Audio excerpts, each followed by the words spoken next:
You're just moments away from a brand new episode of WTF Nations Radio's Pop Culture Warrior, hosted by the dynamic duo CQ and Radar. Pop Culture Warrior is your number one source for all things entertainment. If it's happening in TV, movies, video games, or comedy, they're all over it. And don't forget to say hi in the comments below. And while you're at it, let the boys know what you think and what you'd like to hear them talk about. Now strap in and get comfortable, because you're in for one hell of a ride. This is Pop Culture Warrior. Shots.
Broadcasting live from the basement of the Pentagon. This is WTF Nation Radio.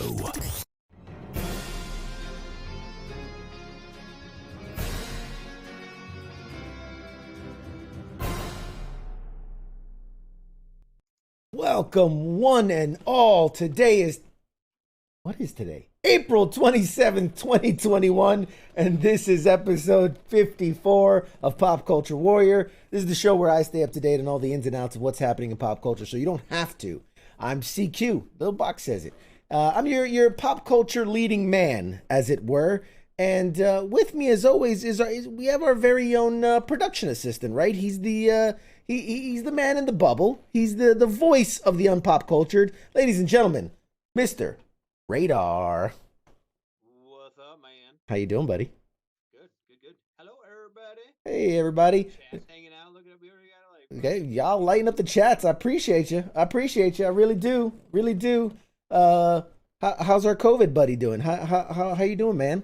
Okay, I'm good. I'll go through a story. Okay. So 4 weeks ago, okay, I got my first COVID shot. Mm-hmm. Right. 3 weeks ago, I got COVID. Right. I was on quarantine for 2 weeks, went back to work last Wednesday. Today, I just got my second COVID shot. So I don't know if that was smart or not. I guess we'll see how I feel in the morning. Yeah. So right now, you're feeling okay. I mean, other than being fat, yeah, I feel fine. The COVID shot had nothing to do with that. Yeah, it did do it. I think, well, I was talking to another friend of mine, and she had her and I quit smoking right about the same time. And she's like, I got so fat, so I quit smoking. I'm like, right, I'm fat as fuck. I'm like riding my bicycle fucking everywhere. And like, I have like, mountain bikes everywhere. No, I'm so fat. I don't know what to do.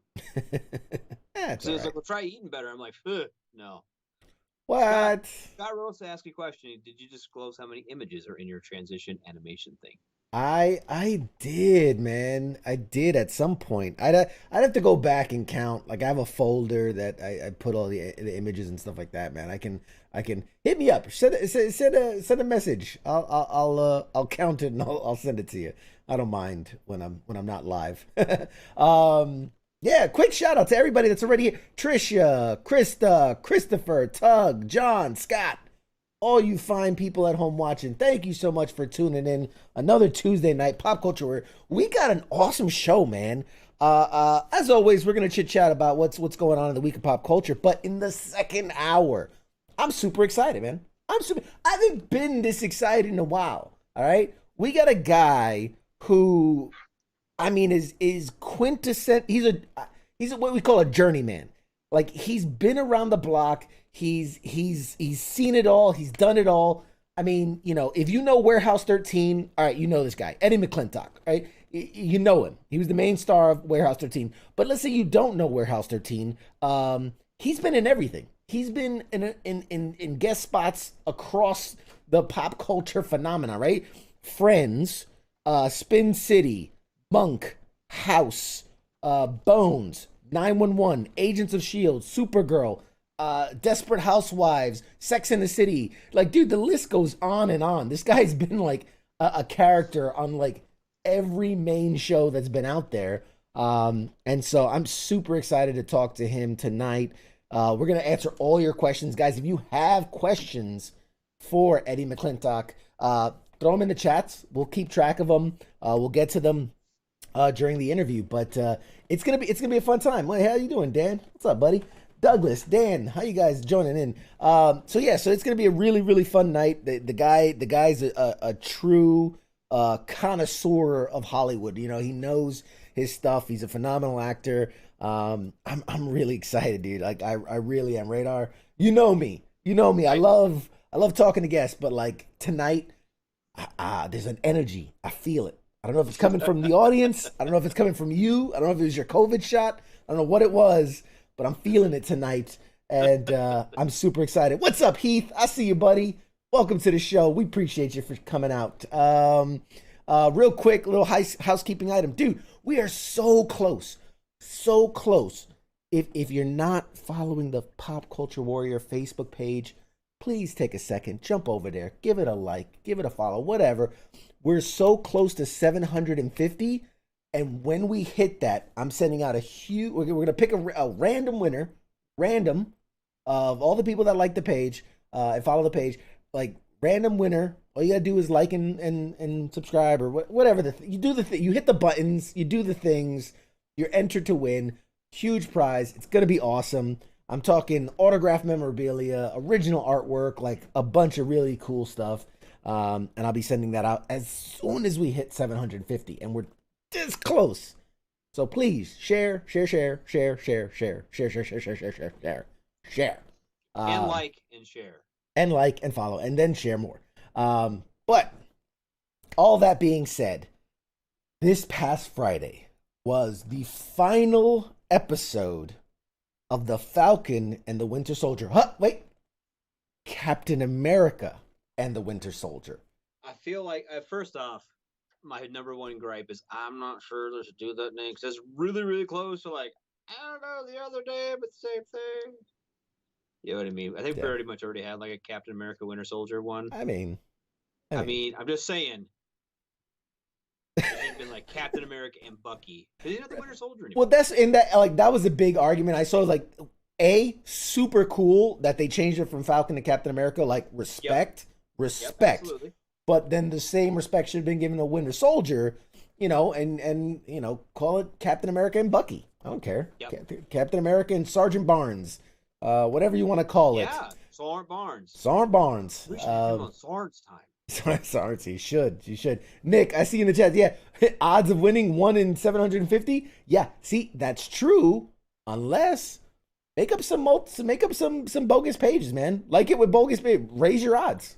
Oh, I didn't think about that. I mean, if you want to make 17 different accounts and like them as all the different accounts, boom, you're good. Yeah. Scott. Hey, Scott, perfect. Cap and the White Wolf. Captain America and the White Wolf. Rock on, man. Yes. South America. Yes. Yeah. Right on. Love it. So outside of the nomenclature of it, what did you think of the last episode, and what did you think of the series as a whole? I think that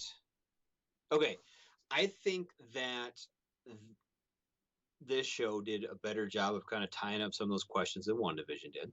I think there was still a lot of unanswered questions at the end of WandaVision that they kind of really skipped on. You know what I mean? They're just like, sure. I think this was almost a little bit better about tying up the loose ends on some of the things.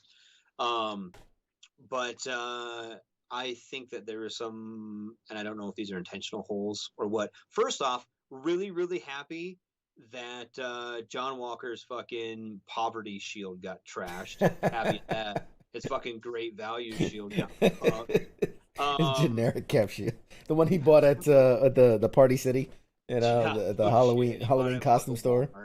Yeah, it's a fucking garbage can lid with a fucking star painted on it or some shit. Right. Oh, but anyway, I'm happy that. But I think there was some. Okay, I'm gonna dive right into this one because we talked about this one for a minute ago. Sure. A minute ago. Sharon Carter. Question on this one. Sure. Okay?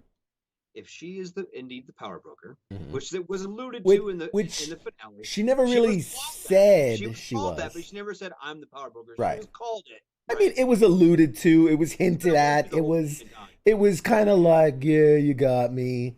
The biggest tell that it is true is when Batroc the Leaper says, like, I'm gonna expose you. If she's not the power broker, she'd be like, go ahead, and there ain't nothing. But the fact that she kills him immediately, like, to say, like, no, you're not going to say it, it leans towards... It does. Yeah, it's true. Either way, she's either... And this is where I think that she might be the personification of the power broker, because if she is indeed the power broker, right? Mm-hmm. When she's leaving the courthouse or whatever, she's not going to be on the phone with somebody else telling them that, hey, I got something else to offer. You know what I mean? Well, if she's making moves, she's the boss, and she's making moves with other. What I'm saying is, she's not going to tell somebody else what she has to offer, right? She's no longer. Why? Why would you do that? If I'm the boss, I know what I have to offer. Right. Right. But you're selling to other organizations. She's not saying, hey, now I can sell these. And if she is saying that, why is she saying it to somebody else? Right? We don't know who's on this phone. She's been on this. She's made calls throughout the series to somebody else, filling them in on what's going on. Yeah. That's not something you do if you're the boss. I mean, she has she has henchmen. She has people that she has to pass off. I think that she's working either very, very closely with somebody or an organization, or she is actually working for the power broker. She's like the personification of the power broker. Right. Like the actual power broker can't be like she's one of the many hands operating for the power broker. Like maybe it's an organization, maybe it's a group. A group has like many heads. Yes. Almost like Hydra. Like a Hydra. Yes. I'm gonna say, like, I mean, you are pressing so hard on this Hydra connection. I don't even necessarily think it is Hydra. Okay, I'm not saying it's definitely, but a group like Hydra or Hydra-esque group. Yeah. Right. That. Well, obviously, Val is working for a group like that. Right. Honestly, let me just say, I'm super excited because for the longest time, it was like, someone's bad, they're Hydra. Someone's bad, they're Hydra's only been, but now we're finally starting to see, okay, the 10 rings are going to take center stage. We see Val working with this shadowy organization. We know Sword is an organization. We know Nick Fury's up in space doing something, God knows what. We know that there's in Black Widow they're gonna bring in like the whole Russian connection, and I'm sure that'll play a part. So I'm enjoying. I'm waiting for them. That's been alluded to a little bit with with was it Red Star or some shit? Yeah, Red Guardian. Yeah, and that's my point is that I want them to bring back AIM. Bring back Hammer Tech from Iron Man 2. Like, let's give... it's awesome that we built to this epic level Thanos threat. And that's what we were building over, towards for years and years and years. But I'm ready for, like, okay, let's get back to that ground level. Let's get back to threats that are, within our AO, so to speak. What's up, Nicole?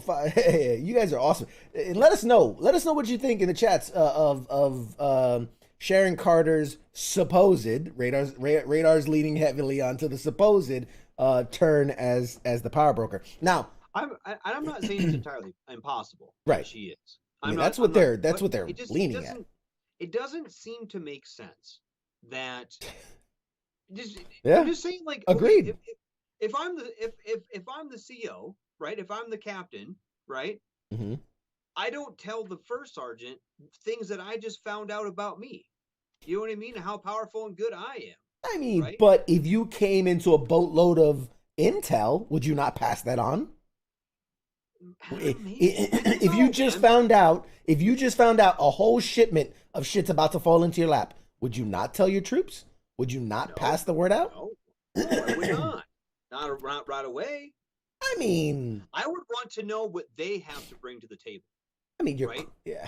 All right. I want to know what people bring me. Not if I Fair have all enough. the power. I don't want to. I'm not in a game like that. Especially if you're a bad guy, right? If you're a baddie, right? You have to like kind of hold your cards close a little bit. Sure. But it's, you know what I mean? Yeah. I get what you're saying. I do get what you're saying. And I'm not. I feel like there's. Well, obviously there's something more there because she is talking to somebody, right?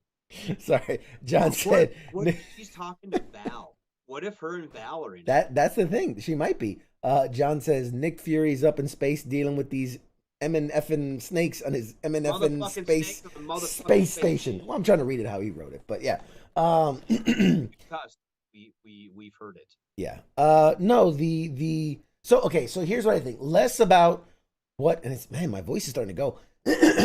Less about. Are you verklempt? I'm verklempt. You got me so excited. No, less about, the reveal that she is or isn't the power broker. I'm more curious about what does this tie into. That was a big thing we talked about last week, right? In WandaVision, we knew where that was going, where that was tying into. We knew that Wanda was going to tie into Doctor Strange 2. We found out that what's her name is going into Captain Marvel 2, Monica Rambeau. So this, I feel, gave us a couple of hints about where things are going post this series. One, I mean, it's not a guess. They came out and said it. There will be a Captain America 4 movie starring Sam Wilson as Falcon / Captain America. So, super kudos.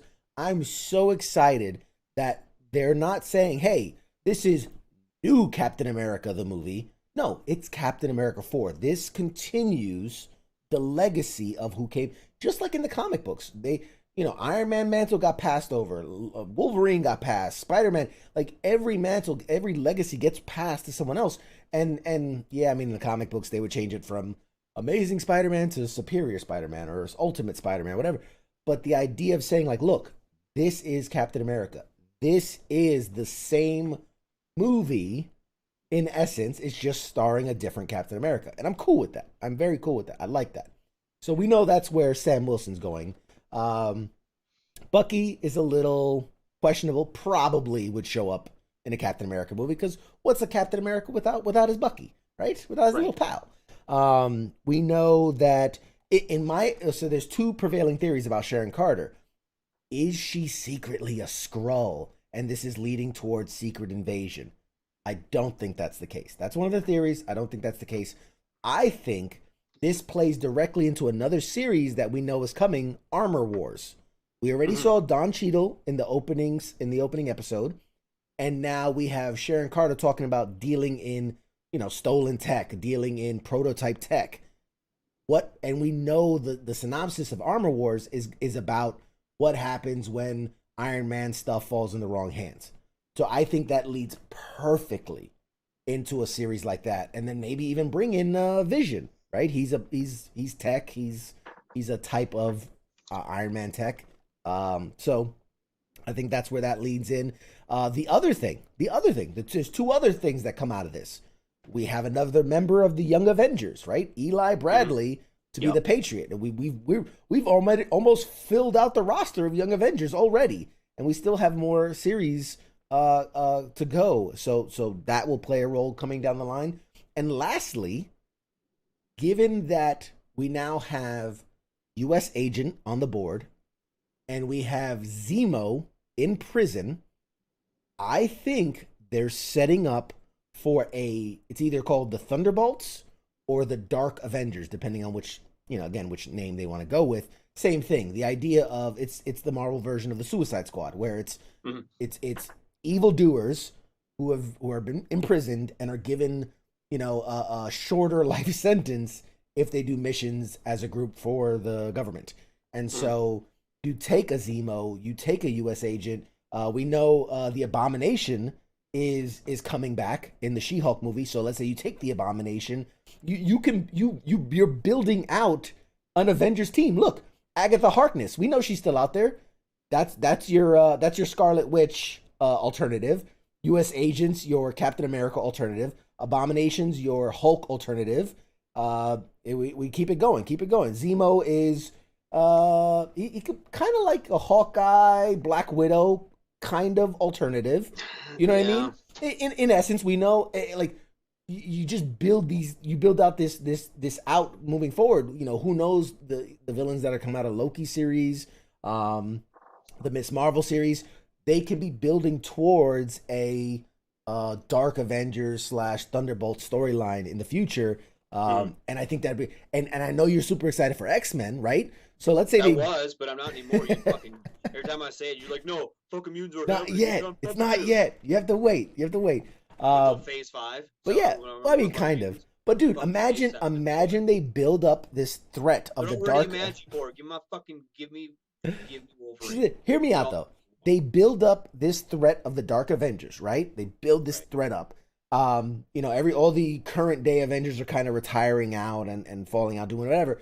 Then you have no one to oppose this Dark Avengers kind of taking over. They play good for a while, then maybe they turn bad. What better team to put this Dark Avengers up against than the X-Men? You slowly introduce the X-Men and then have this colossal Civil War-esque battle somewhere in Phase 5 where it's like the Dark Avengers versus the X-Men. I think, yeah. Oh, Heath, great point. Taskmaster. That's another guy that we know he's out there. He's coming on Black Widow. Yeah, he's out there, and who knows? God, I hope they don't kill him because that's the worst thing that they do in these Marvel movies. Sometimes they'll kill the villain when they have these great villains that could. I mean, look at what Loki's done when you give him a chance. There's been some people too that have kind of like they say him and then they fucking disappear. Kinda. Like so that's what I'm kind of, I don't know. There's a lot that can happen coming up, and I'm kind of curious as to how. I don't know if Loki's going to answer any of these questions. I really don't. Right. Maybe once we get into Black Panther 2 and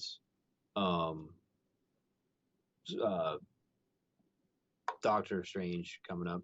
Right. Universe of Madness, whatever. Yeah. Multiverse of Madness. I think those might answer some more questions to where these things are actually going. Yeah. I don't know. Do you think that they're going to maybe, like with Zemo, like how that's going to work out? Honestly, like I don't know, dude. Like I just don't. He's so against these super soldiers, right? Right. How is he actually going to work long term with, say, the U.S. agent? Right. Exactly. You know what so I mean? no, like, I agree with what you're saying. I'm almost kind of seeing like a Thunderbolts kind of whatever with the Young Avengers coming in and kind of Civil War-esque that way. Think about this. So Zemo, it reminds me a lot of, I mean, obviously a much toned down Loki, in that it's obvious when he's being bad, but like when he's being good and you're like, something, you're fishy. You're a fishy dude. Like something's happening there. So I think it would be a perfect balance of like him going, okay, yeah, I'll play along because I want to get out of prison, right? I want to shorten my sentence. But all the while, the wheels are turning. He's moving the pawns around the board, right, to get checkmate.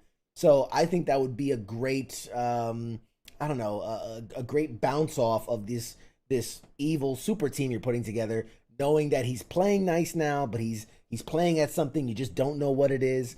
I think it would make for really good storytelling.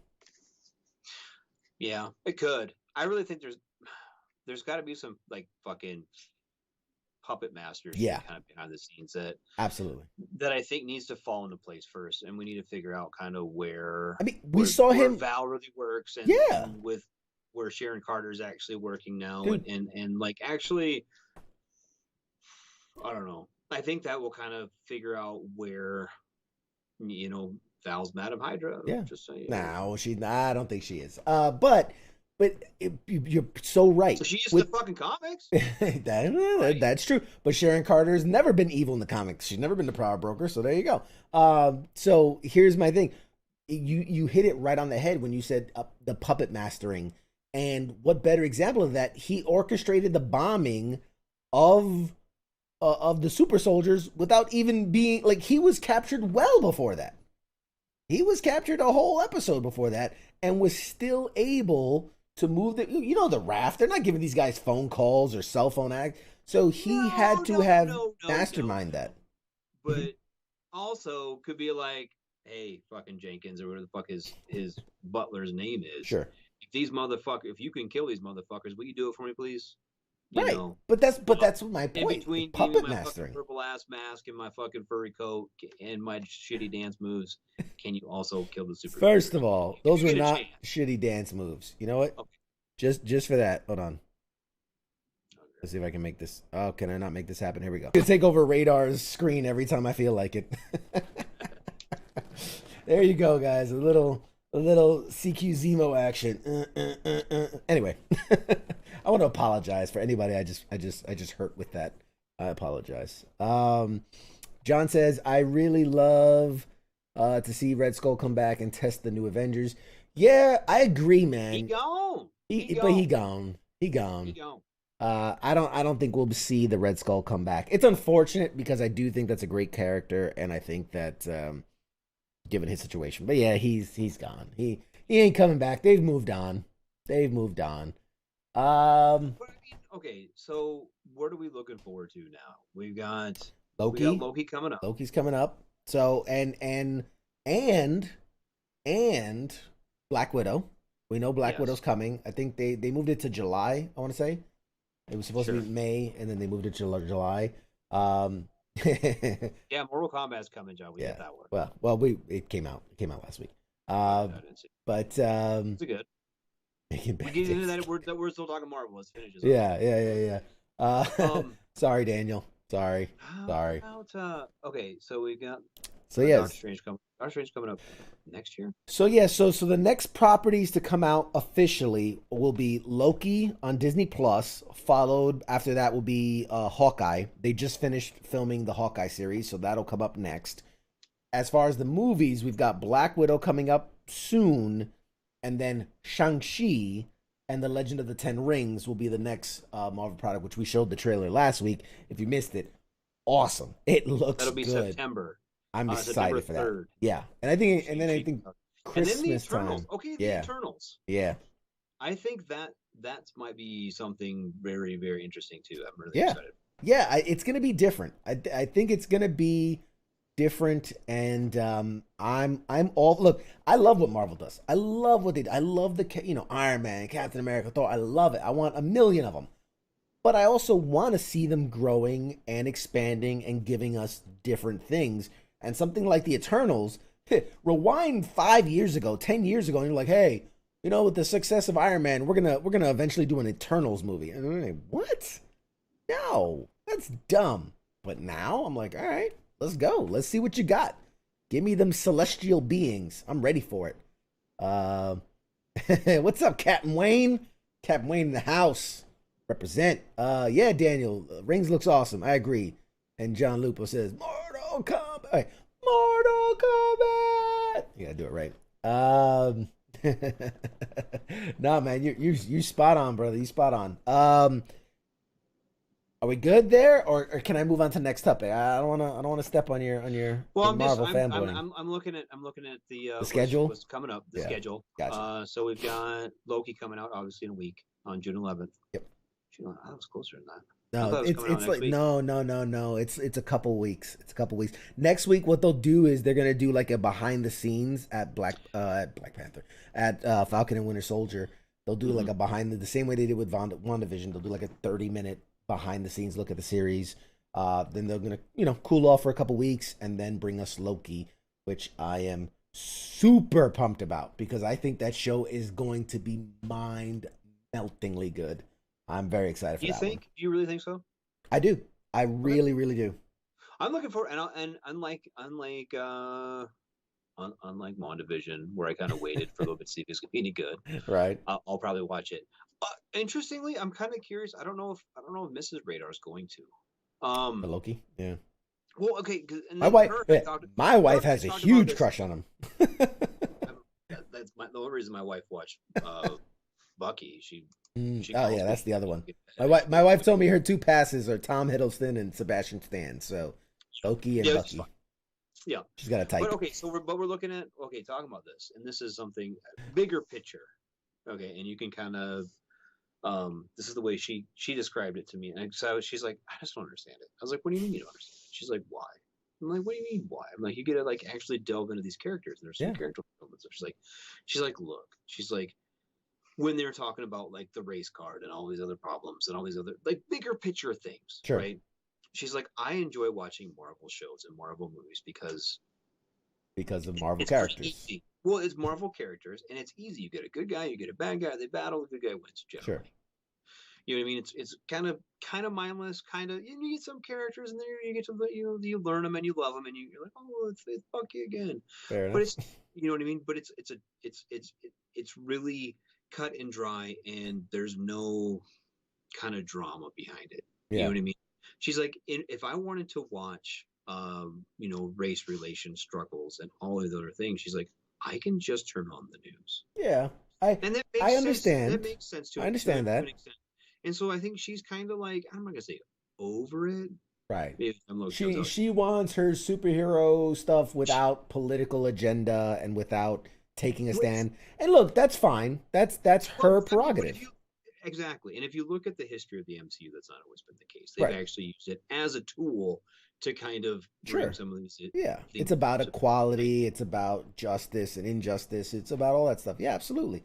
Absolutely. But let me just, can I counter? I want to counter with, like, I actually really enjoy the character. I'm just saying, so, I don't want to watch Spider-Man because the dude has trouble paying his rent and holding down a job, and I ain't trying to be about that real life struggle. Like, you know what I'm saying? Like, you can argue that with every character. In the Iron Man series, he was an alcoholic and he struggled with alcohol. He's like, I want my characters without substance abuse problems and things like I get it. I understand, and if it's not her bag, that's cool, man. It's not everybody's bag, man. That's no, but I think we sit here and I'm pretty much champion of this. I really do. I really have enjoyed getting to know some of these characters more.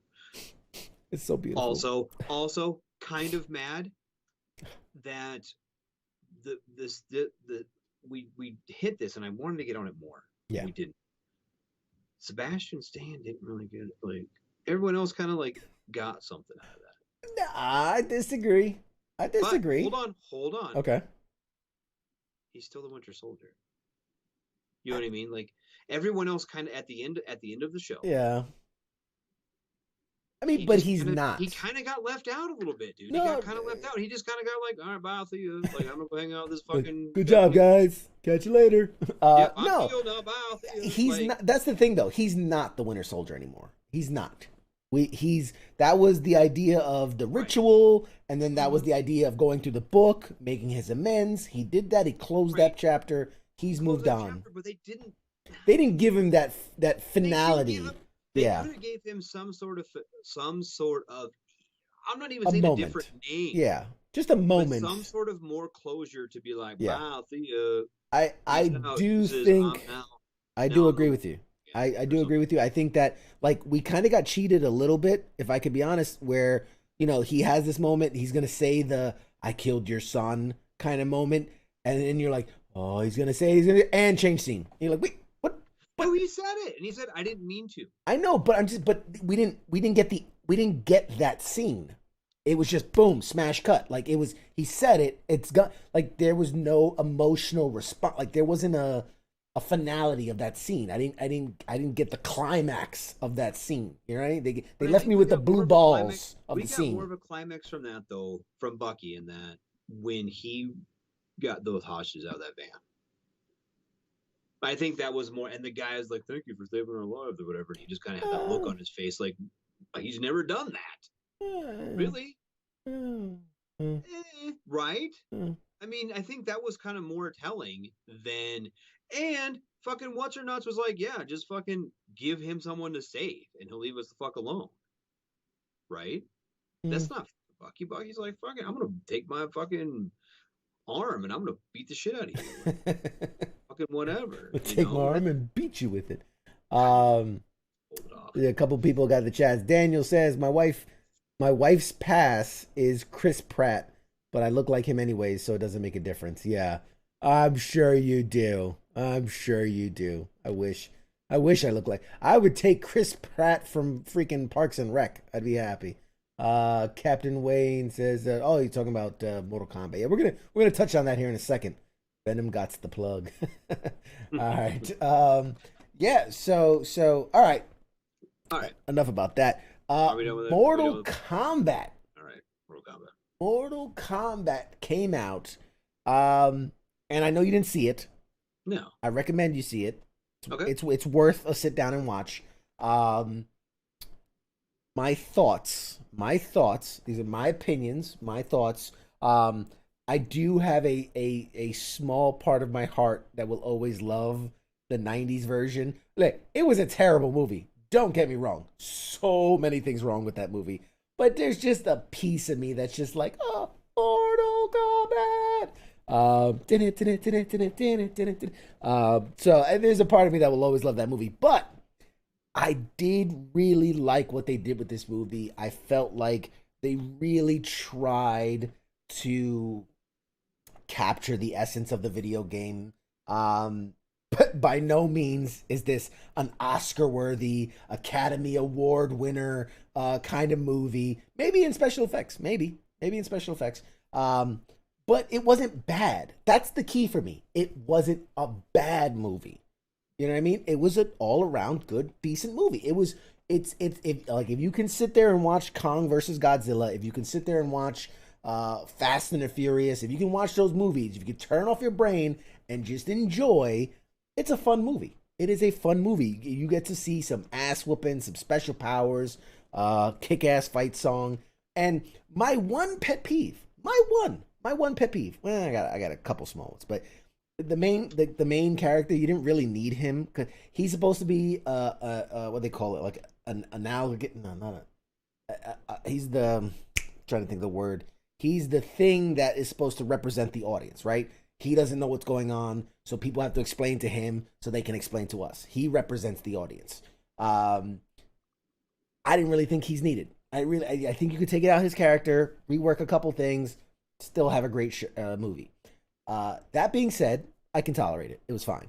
The part that bothered me the most is they hyped up this Scorpion Sub-Zero, feud, right? It's been hyped. If you've seen the marketing, the poster is literally Scorpion Sub-Zero face to face or half face. And realistically, we got all of 5 minutes of that in the movie. You know what I mean? We got without spoiling it, because I do want you to watch it. In the beginning of the movie, we just get a little taste of where the feud started. And then towards the end of the movie, we kind of get I wouldn't even say close the book on it, because, this is movies, everything, nothing matters. Everything doesn't matter what happens. You can just rewrite it in the next movie anyway. But right. We get a sort of finale for this movie. Outside of that, it was, the fight scene between Sub-Zero and Scorpion, both fights, the beginning and the end, are phenomenal. Phenomenal fights. In fact, they could have just sold me a Scorpion versus Sub-Zero movie. I'd have bought it. I'd have bought it, man. I'd have been into it. I would have been with it. But that being said, the fatalities are awesome. Some of the quips are awesome. I've talked to a lot of guys that they said Kano wins the fucking just by purely just his it's kind of like, dude, I swear, okay. it was like you were in the movie, Radar. Like he just made they had a fat bald guy. Right? Well, kinda. But no, just his quips, his sense of humor. I mean, for those in the chats, come on, can we get like a Kano is Radar going? Like Radar is Kano. Kano is Radar. Yeah, Right. hashtag Radar is Kano. But no, you like really. There's a lot to. I see a lot of similarities. I feel like you're gonna love his. It's very veteran sense of humor. Like all the shit that he says, and like just the inappropriateness is of him. His little eccentricities are all very you and very veteran in essence. But yeah, no, it's worth a watch. It's worth a watch just for some silly fun. For those of you that saw it or didn't see it or wondering what comes next, again, without spoiling for those that didn't see it, I don't want to spoil the movie, but there is the Mortal Kombat tournament isn't something that even happened in the movie, right? It was talked about, and a lot of these events happened before they could even kind of get to a tournament. So in an interview, the writer Greg Russo, not related to the Russo brothers, he kind of said, look, we did this movie by itself, but obviously, if it does well, we want a franchise out of it. And in his mind, the way the 3-act structure, right, the arc of a flow is movie 1 was pre-tournament, movie 2 would be kind of the tournament, and then movie 3 is like post-tournament and kind of what happens after the fact. So if that follows, great. That means then the sequel will actually see a Mortal Kombat tournament. And that's probably why, I don't want to ruin it. But again, things are set in motion at the end of the movie to imply where they could go next. And so, we'll see that. So I really don't need to watch until the second one. It's worth. I mean, it's worth a watch, dude. For some of the choreography and fighting, for some of the over the top fatalities, the acting is very over the top. I will eat your soul. Like very over the top, but funny, kind of tongue in cheek, very in the line. Like any other movie, I would say it was super corny, way overdone. But that's Mortal Kombat. It captured what the you essence. Expect from Mortal Kombat. Exactly. If you've seen a Mortal Kombat in the last couple of years, they're very corny, telling jokes and then beating the crap out of each other and in pretty grotesque, gory ways. Yes. I see your comment, Rihanna. I agree. Again, I don't want to spoil it. It's so soon since it came out. I don't want to spoil it. I see what you're saying. And I will say that, if you remember the end of the movie, they basically kind of said, hey, nothing is finished. Nothing is final here. Hey, what's up, buddy? I guess my son decided he wants to join me tonight. What's up, bud? Okay, I'm sure someone can go get that for you. You wanna go? we got an interloper tonight. What's up, buddy? How you doing? So no, I think that in essence the idea. Hang on one second.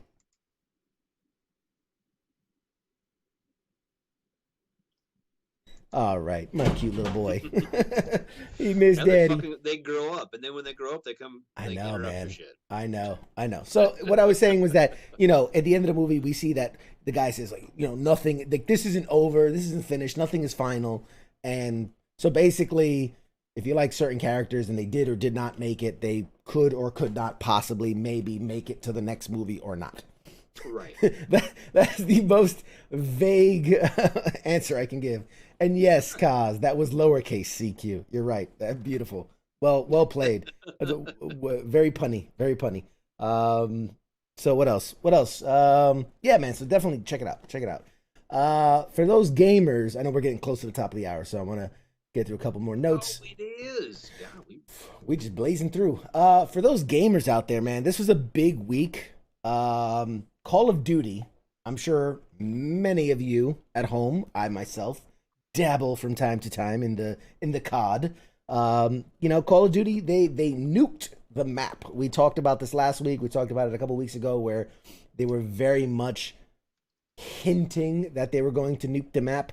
And I think me and you, I told you that from basically what I was reading, I think that through some sort of way they were hinting that they were going to take it back in time. I didn't know if it was going to mean time travel or whatnot. Well, turns out I was 100% accurate, more or less. Basically, they nuked the map.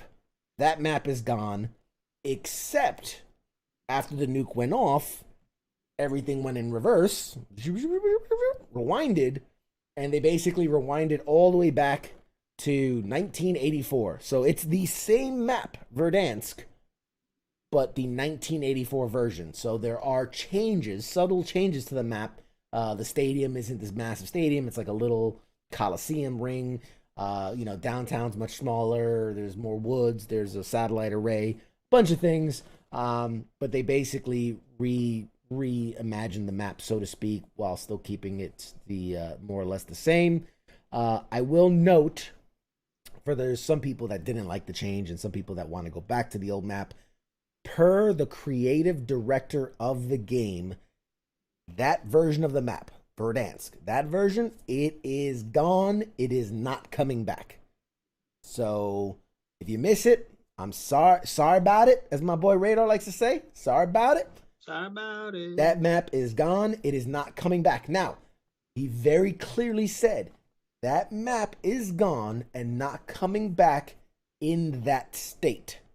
What that implies to me is that we very well might come back to that map, but maybe post-nuclear fallout, right?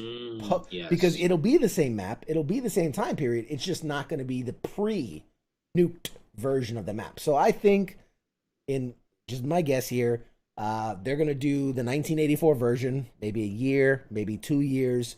At some point, they're going to want to jump back to the future, and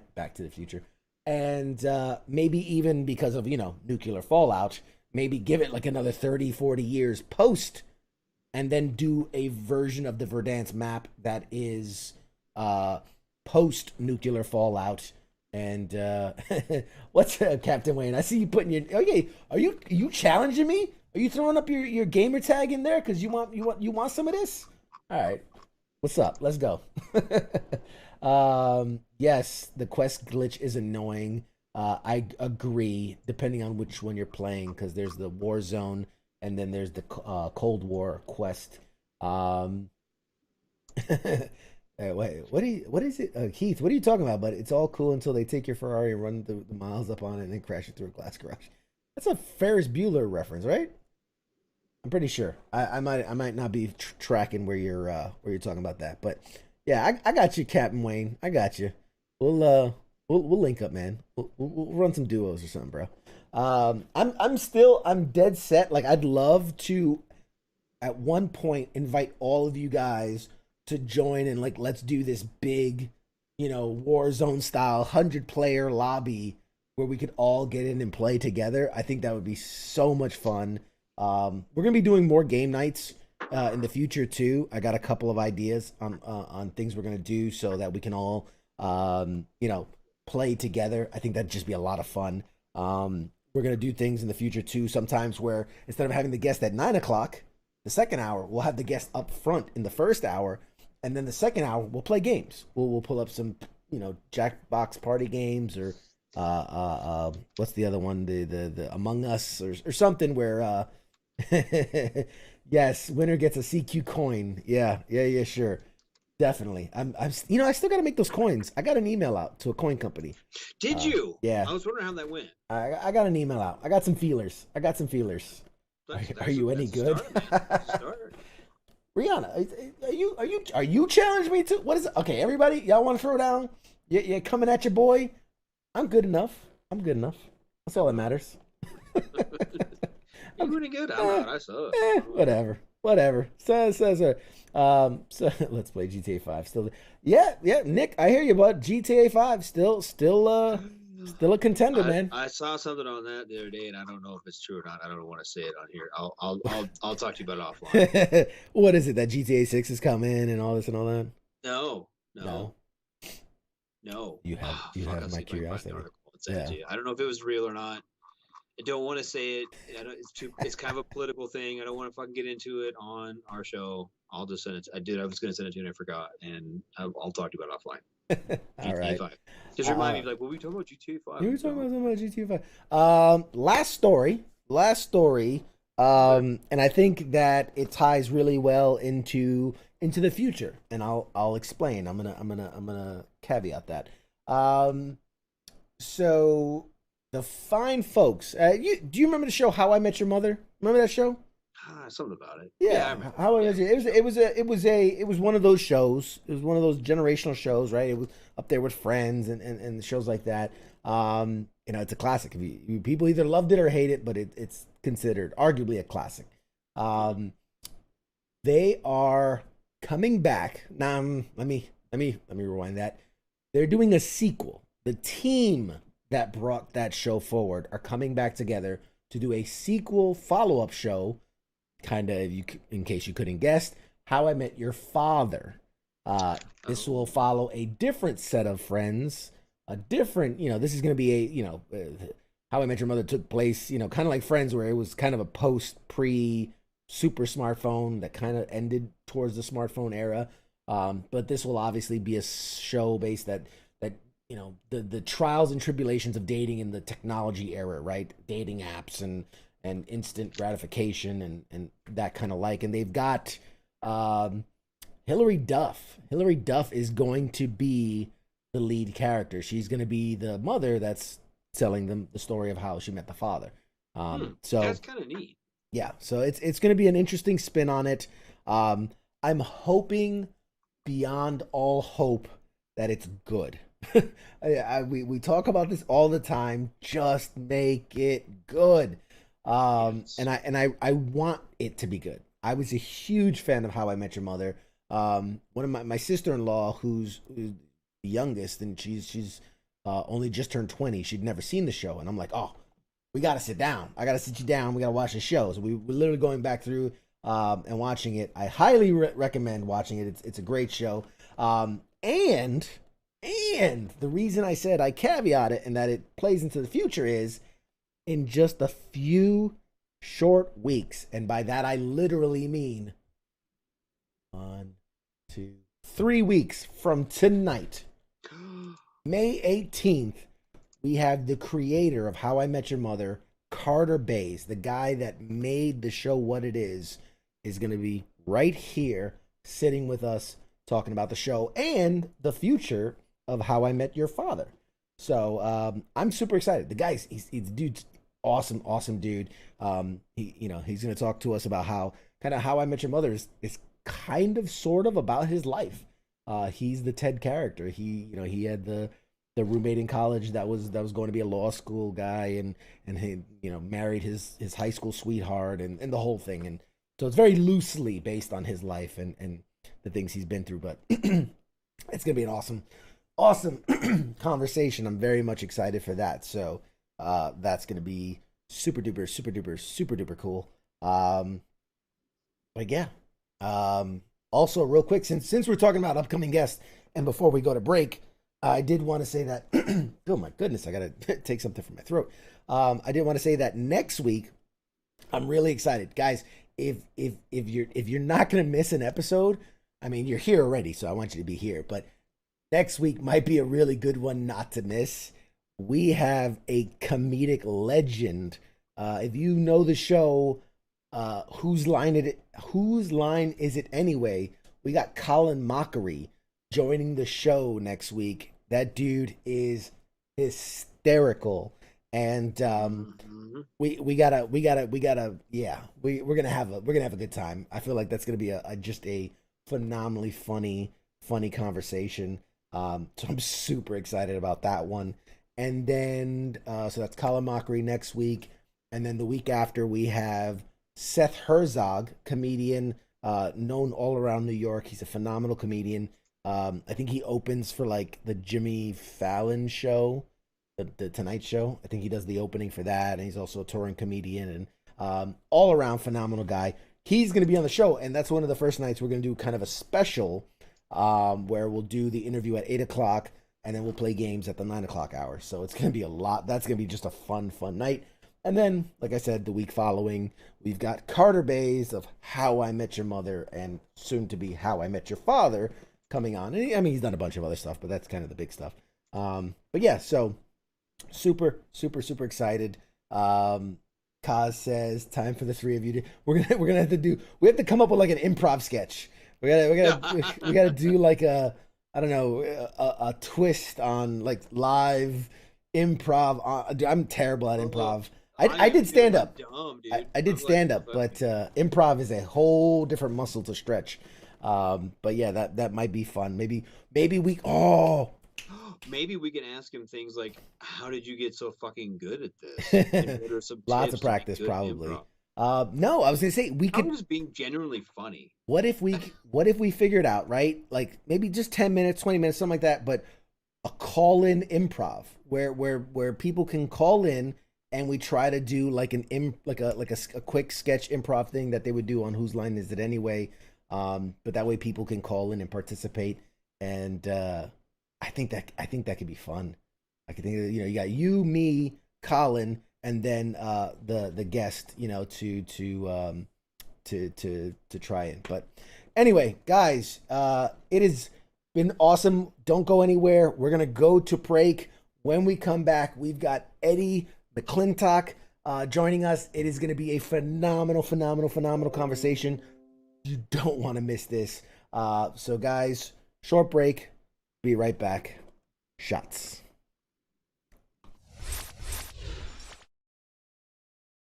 You're listening to the sounds of WTF Nation Radio.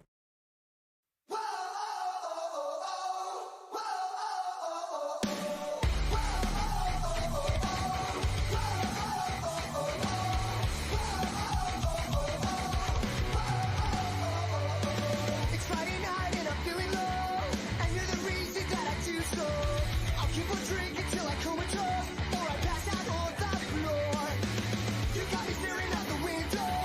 8 hours later, you're a no-show.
I stood there in that middle of church with a bottle of gin in my hand.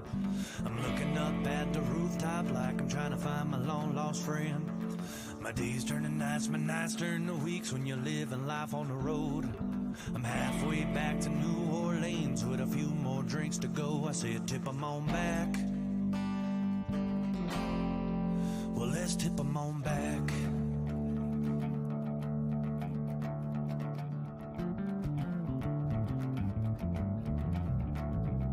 I finally made it back to Bourbon Street, picking some of them old night bars, hoping I could find myself playing music on my guitar. For the kid around, they all shouted out as the drinks began to flow. I pulled out that old guitar, then I showed them how to do-si-do. I said, tip 'em on back. Well, let's tip 'em on back.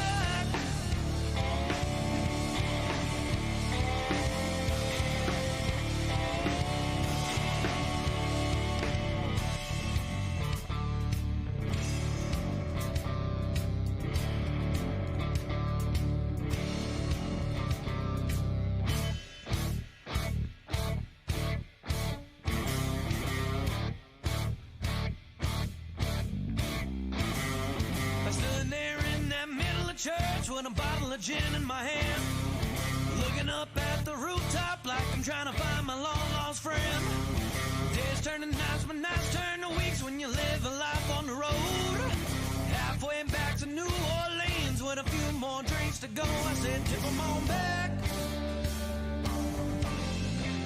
Well, let's tip 'em on back.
Call the show now at 415-889-8367. The voice of U.S. Army, WTF Moments. This is WTF Nation Radio.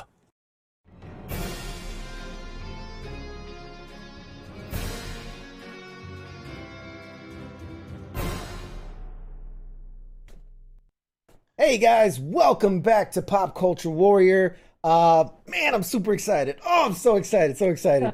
My guest tonight is an actor who has appeared in 10 pilots, starred in 5 network series, worked on several television films, has made well over 45 guest appearances on more than 25 different shows. He was a cast member on the sitcom Stark Raving Mad with Neil Patrick Harris and Tony Shalhoub from 99 to 2000, which won a People's Choice Award.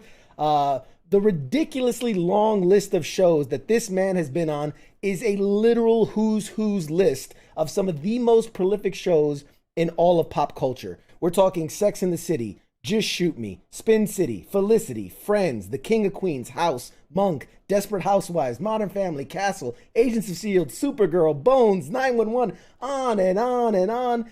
And although he was the star of a hit TV series, he still claims he's the most successful anonymous guy in town. He's probably most well known for his role in Warehouse 13 as Secret Service Agent Peter Lattimer, but you can currently see him on Disney Plus series Mighty Ducks Game Changer. Ladies and gentlemen, please give a warm pop culture welcome to my guest tonight, Eddie McClintock. That's your cue, buddy. You gotta wait. I'm sorry. I know it was a long intro. I apologize. Oh, hey, man. Hey. Thank you so much for being here, man. Tell you, that was the I think the best introduction of all time. So Hey. I need to, the check is in the mail. That's right, man. Hey, I can be your hype man. I can do it, man. Let me know. Look at that. Already people are in the chats. Oh. That's right. Let's go. We'll get you loose. We were stretching before in the break, right? Gotta get limber for this. Listen, right off the bat, I have to say, I do pride myself in taking the time to, understand the history of my guest and look back into their back history and kind of where they came from, what they've done. Dude, with you, my plate was full. The bibliography of the I guess the intro doesn't even cover it all. It doesn't. You've done so much in your career. I mean, and by no means are you an old man. By no means. But incredible. So right off the bat, you're welcome. I'm gonna get to a question eventually. I'm gonna sputter here a bit more. No, I'm just kidding. I'm here for it. Yeah, stay awake. So right off the bat, like the first thing I always like to ask people, because this is a military veteran kind of show, I understand that in your career you've played multiple different military characters. I understand you have a nephew who recently joined the Army. But prior to that, what was your connection to the military? What does the military mean to you in your life? I mean, first of all, thank you again, CQ, man. That was really nice, and I appreciate it. And I really do, man. I feel a lot better now. All right, it's been great having you on, man. It's been good. We'll catch you on the next one. Let's just end, on a good note. My uncle gave me my first haircut, and he did 2 tours of Vietnam. He was a snake driver, so he flew Cobras, and he flew gunships and slicks. Did 2 tours, got shot down 3 times. Lost a couple crew chiefs. Really, he was the man, and gave me my first haircut. He brought me some stuff back from Vietnam. He brought me back a crossbow that they had made. The pilots would sit outside, and they made crossbows so they could shoot the rats. And he brought me his crossbow, and this guy was my hero. I mean, other than my father, and then in 1978, my dad took me to see Apocalypse Now. I was still a little kid. You weren't born yet. But and then I saw Colonel Kilgore, and I was like, that's my uncle, right? I mean, I was just a little kid. So, I always kind of had that. My father always taught me to respect our veterans. He didn't go to Vietnam. He played college football and injured his knee and completely tore his knee out. And so he didn't get to go to Vietnam. But my dad always had, a lot of respect for our war fighters. And so it's just something that I passed on to my kid. One of the first things I taught my son was, thank the veterans like I did you, even though, a little uncomfortable, but what the hey. And I said, get a good deep handshake, look him right in the eye. And I think it's the only thing that he's actually learned that I've tried to teach him, but I mean, it could be worse.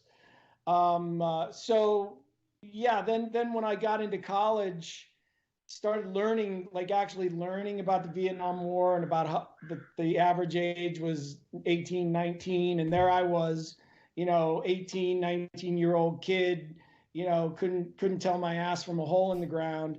And then what subsequently happened to them when they got back from that war. For a long time, I wanted to go into veteran services and do PTSD therapy, but then reality hit, and that reality was that I was a fuck up. So I didn't go that route, but I did, continue to study, learn. I mean, history, American military history was something that's always been, just something that I was interested in. And I wrestled in high school and then went off to college and wrestled in college. And I found that a lot of the veterans that I've met are much like my old wrestling teammates, like playing the circle game and bag tag and talking about each other's mom and, harshing on one another, which is just right up my alley. And Sure. And it just so happens those are the guys I happen to get along with better. So that's my story, and I'm sticking to it. No, I mean everything. I mean you're speaking the veteran language, right? We're all. I mean, nobody gets into the military because they got it all figured out and they're all right in the head. I can tell you that much. So you would have fit just perfectly right in. And there's so much. I kind of real quick, because we did have a side conversation before we went live, and you said something to me that I really liked, and I know we do have a very heavy military and veteran audience, and something we talk about all the time is it's uncomfortable when someone says thank you for your service. I mean, unless you're that guy that loves to live for that, but for the most people, I really do feel. Yeah, we're not here asking for veteran discount, but it's the idea of someone saying it's uncomfortable. And I told you I can imagine it's similar to an actor who, like, oh my God, I loved you in this role and that role changed. And you're just constantly getting that attention for that one thing you did when you're kind of like, I did it for a paycheck. I mean, I joined the military to get paid. But you had the greatest comment. I want to give you the stage to kind of share that wisdom with the audience. Well, I said to you that, if enough people say that to you, it got me thinking after a while. At first, I don't know if it ever really made me uncomfortable, but I came to believe that it's really, if I helped, look, being an actor it's a monument to self, right? I mean, it's all about me, is my hair good? Do I look good? Is my body, did I say good? Did you like me? Did they think out? So when someone comes up and says, you helped me through a really hard time, there is a symbiotic relationship for me with them, because they helped me by supporting me as an actor, and the fact that I could give back to them and help them through a character that I played, or something that I said in an interview, then it becomes a two-way thing and not just a one-way actor man life. And that's something I'm not comfortable with that. I need the transactional relationship, and so that's the way I try and look at it. Yeah. You sound almost theater in that way, where they like the live audience, right? You feed off of that energy. By the way, guys, in the audience, because we've got 50 something people watching right now live, and then obviously this will be recorded for eons. No pressure. This will just be forever, recorded in the internet. But I was gonna say, if guys in the audience, if you have any questions, go ahead, put them in the chat, and we'll get to them before the end of the show, I promise. And I want to get everybody's questions answered, because I'm sure a lot of people have a lot of questions for you, as do I. So okay, let's back it up. I want to give the audience a better understanding of kind of where you came from, and we kind of glimpsed at it just a bit, but how you kind of got to where you are. So you were born and raised in Canton, Ohio. You had no background in acting or performing in your youth outside of being, a kid. And you were originally a wrestler, a football player. You wrestled for 12 years, 2 years in college. You were an all-county athlete.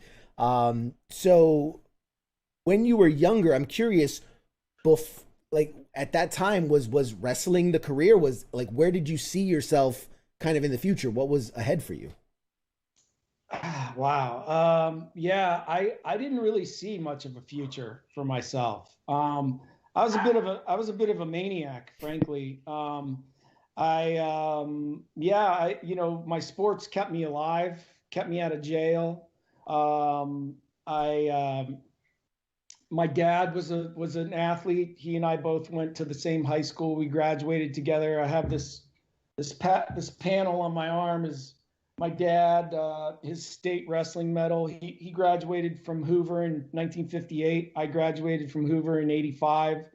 We both went to state in wrestling. My dad placed fifth, and I qualified and then got my ass kicked. So yeah, I mean, I played sports, and you know, as a young kid, I kind of started partying, drinking, smoking a lot of weed as a kid, and you know, I didn't.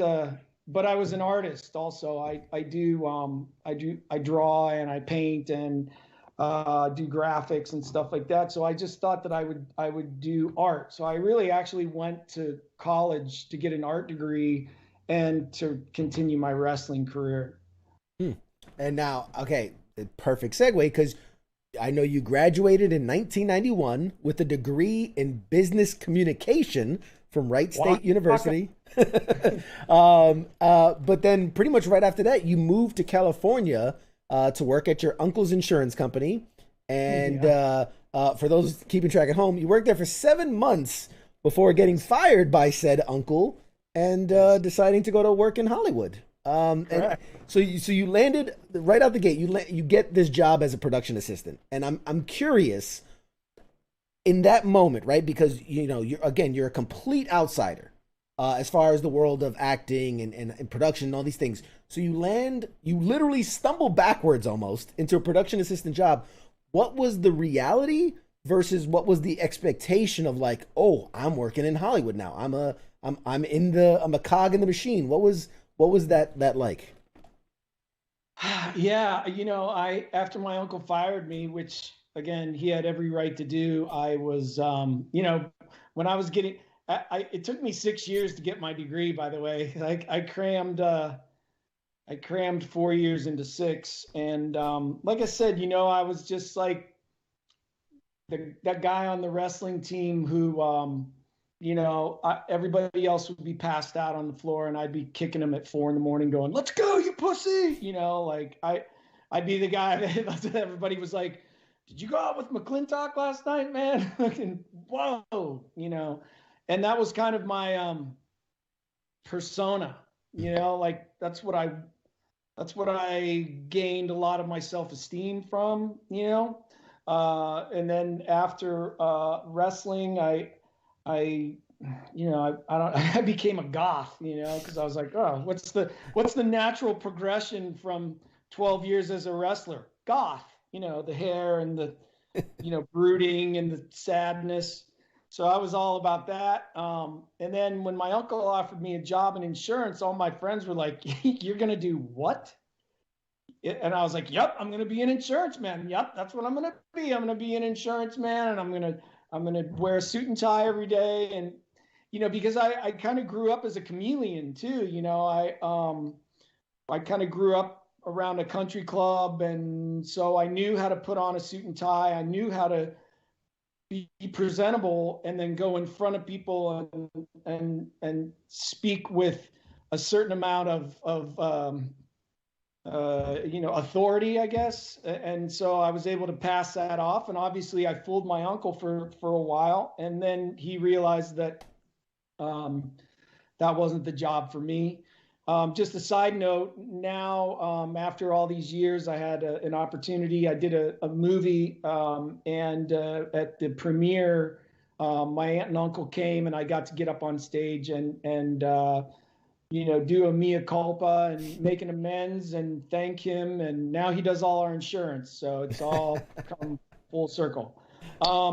Yeah, so I got fired, and I played Frisbee and smoked weed on the beach for a year and drank. And then I made some friends, and they were in production, and I was like, oh, I want to be a PA. And so they gave me a job. And, you know, I mean, a PA, I always like to say they're kind of I always used to say they're like the Marine Corps of the production crew, you know, kind of the first ones in, they get the shittiest jobs, and they're the last ones to leave. And And so, you know, I was sweeping up cigarette butt. It's so non-glamorous. It's like, yeah, you know, a cog. I'm not sure if I was even, you know, a piston or. You were like the grease. Yeah, you're I was like a very a byproduct of the I was machine. very, very greasy. But I'll tell you, that day that you get your walkie-talkie and your headset, That's power.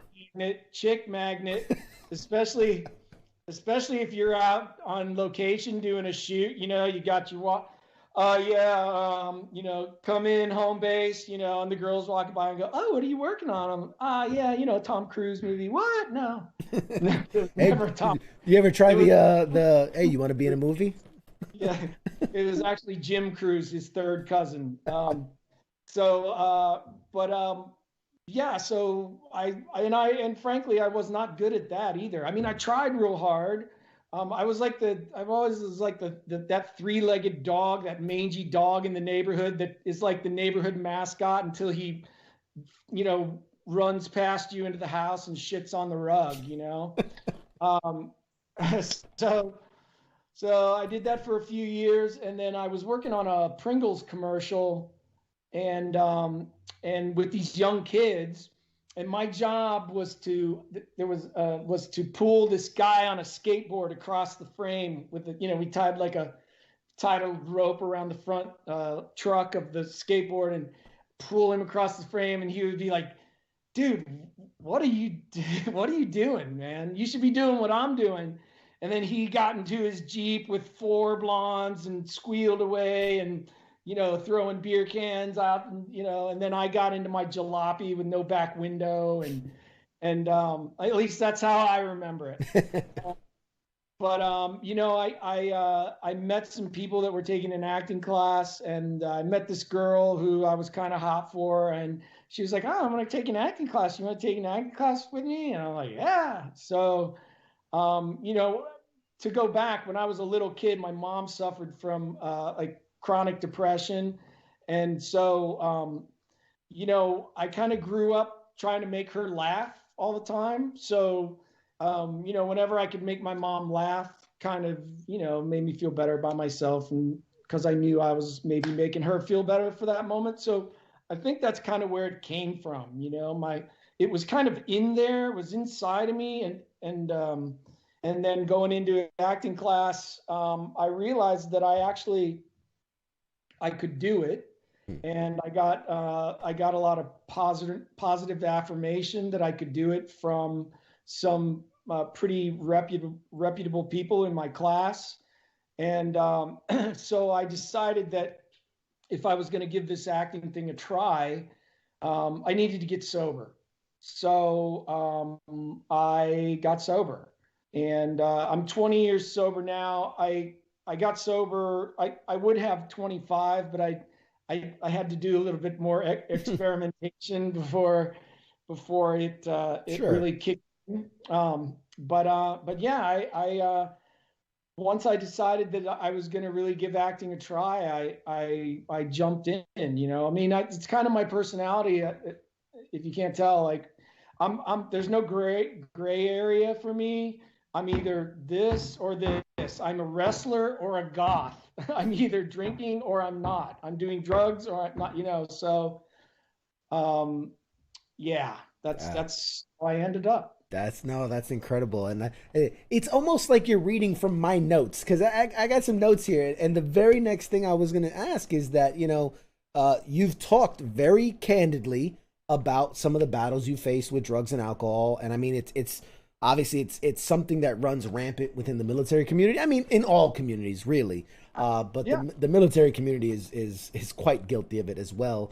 You know, a lot of too is how you made that transition, how you decided to clean it up, how you said, well, if I'm going to be serious about this, then I need to kind of, you know, wipe all that away. I'm curious, was there a pivotal moment? Was there a light bulb moment, something that happened that made you say, like, man, I really gotta pick this or that, like you were saying?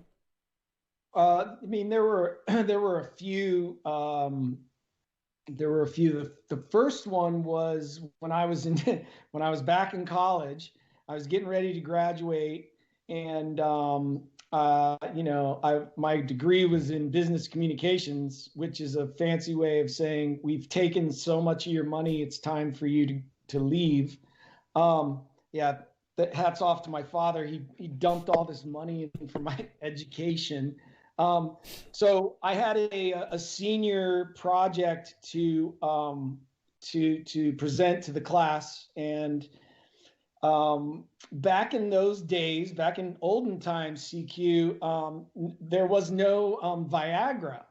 So what they would have to do is they would do an operation where they would insert a semi-rigid prosthetic into a man's penis. And I just thought, I have to do my senior project on that. I mean, what else? So I did this, like I said, I'm an artist. So I did this giant dong, a big cross section of a big dick, and with a prosthetic in, and I labeled all the parts of the dick, and I basically got up in front of the class and did a 30-minute stand up with my big dick, and so the class was it was a huge hit, right? But then I was in the elevator a couple days later, and my professor got in, and he was like, "Hi, Eddie." I'm like, "How you doing, Dr. Shoup?" He's like, "I'm good. I want to tell you, Eddie, that I'm going to pass you, but not by much." And he goes, I want you to know that you don't fool me. I see you. And I was, I was like, well, I don't know what you mean by that. What? And he was like, I know who you are. And that was a strong moment. I never forgot it. And then a few years ago, I got invited to be the MC for a $100 million fundraiser that Tom Hanks was putting together for my university. And I'm up on stage. It's a black tie event. I mean, it was insane. It was insane that this guy who, when I was a kid, I would look into my future and all I saw was black. Honestly, I saw no future. When I was in college, I just was, like I said, a maniac. And so here I am hosting this $100 million fundraiser at Wright State University in Dayton, where I graduated. And they brought Dr. Shoup up on stage. And I got to give him a big hug and thank him again, because even though it took me a few years to get my shit together after that, it was always in the back of my head, and I think that was probably one of the things that helped me to get sober. It was that thing where he was like, you're not fooling anyone. You're really not fooling anyone. And the person that I was really fooling was me. Yeah. Right. So that was a big moment. I also had a moment where I was in acting class, and I had been on like a 48-hour run or whatever. It was, the sun was coming up. I was at a 7-Eleven on Santa Monica Boulevard in West Hollywood. There was a guy there was a really heavy guy in Daisy Dukes with no underwear, walking down the street, urinating, just walking and urinating. And I was on the phone. I was all gacked out. And I called up my scene partner because I was supposed to rehearse that day with him. And I called him up and was like, oh, yeah, man, I'm not feeling very well. I can't make it. And he said, Eddie, I'm going to get another scene partner, man. I can't rely on you. And I was like, what? What do you mean? What? I'm sick, man. What are you talking about? And he's like, dude, just forget it. And I was like, and I like this guy. He was a good guy. And I had lost his faith in me. And that was another pivotal moment. And Made you kind of open your eyes a bit. Yeah. I had just, I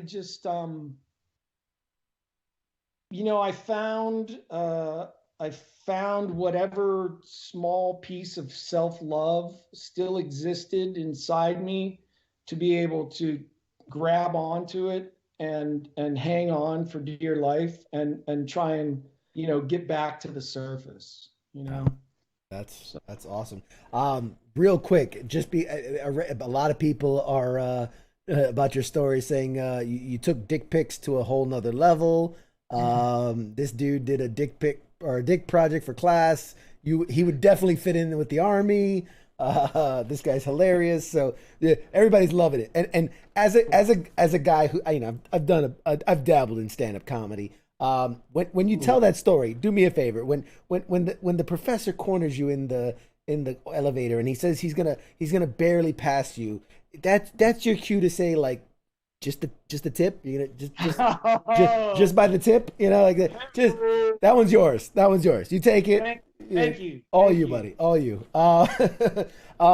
But in all seriousness, I know that's I find it incredibly endearing for you to be able to talk about that and be open and candid about it. It's on this show we've talked about we're all fun loving here. We talk about comic books and movies and video games, but I strongly believe in mental health and self-love and self-care, and it's important. We've all grown up in a society where it's like, man can't cry, man, if you're hurting, lock it up, push it down, deep down, and all these things. It's not great for you. I wanted to give you a moment as we're in this deep, dark place. If there's someone out there, if there's someone who's struggling, if there's someone who doesn't know if they still have it within them to change their life around or to get clean or sober or whatever it is, I just wanted to give you a platform for a second to just reach out and maybe share some advice or just some compassion out there. For me? Yeah, just share if there's someone out there that could use some uplifting and positive feedback. Yeah. Okay. I got confused for a sec because you're looking over there, and I was like, is he talking to me still? Or okay, sorry. So, look, I always, whenever I go to these conventions, right? I do a lot of personal speaking. And I always start with by letting the crowd know that if it wasn't for my sobriety, I would have nothing. I would have nothing. I would probably be in jail or dead. I put myself in situations, really bad situations. And I look back on those situations and I'm grateful that they happened. They've made me the man that I am. But without my sobriety, I wouldn't be here. I wouldn't be talking to you.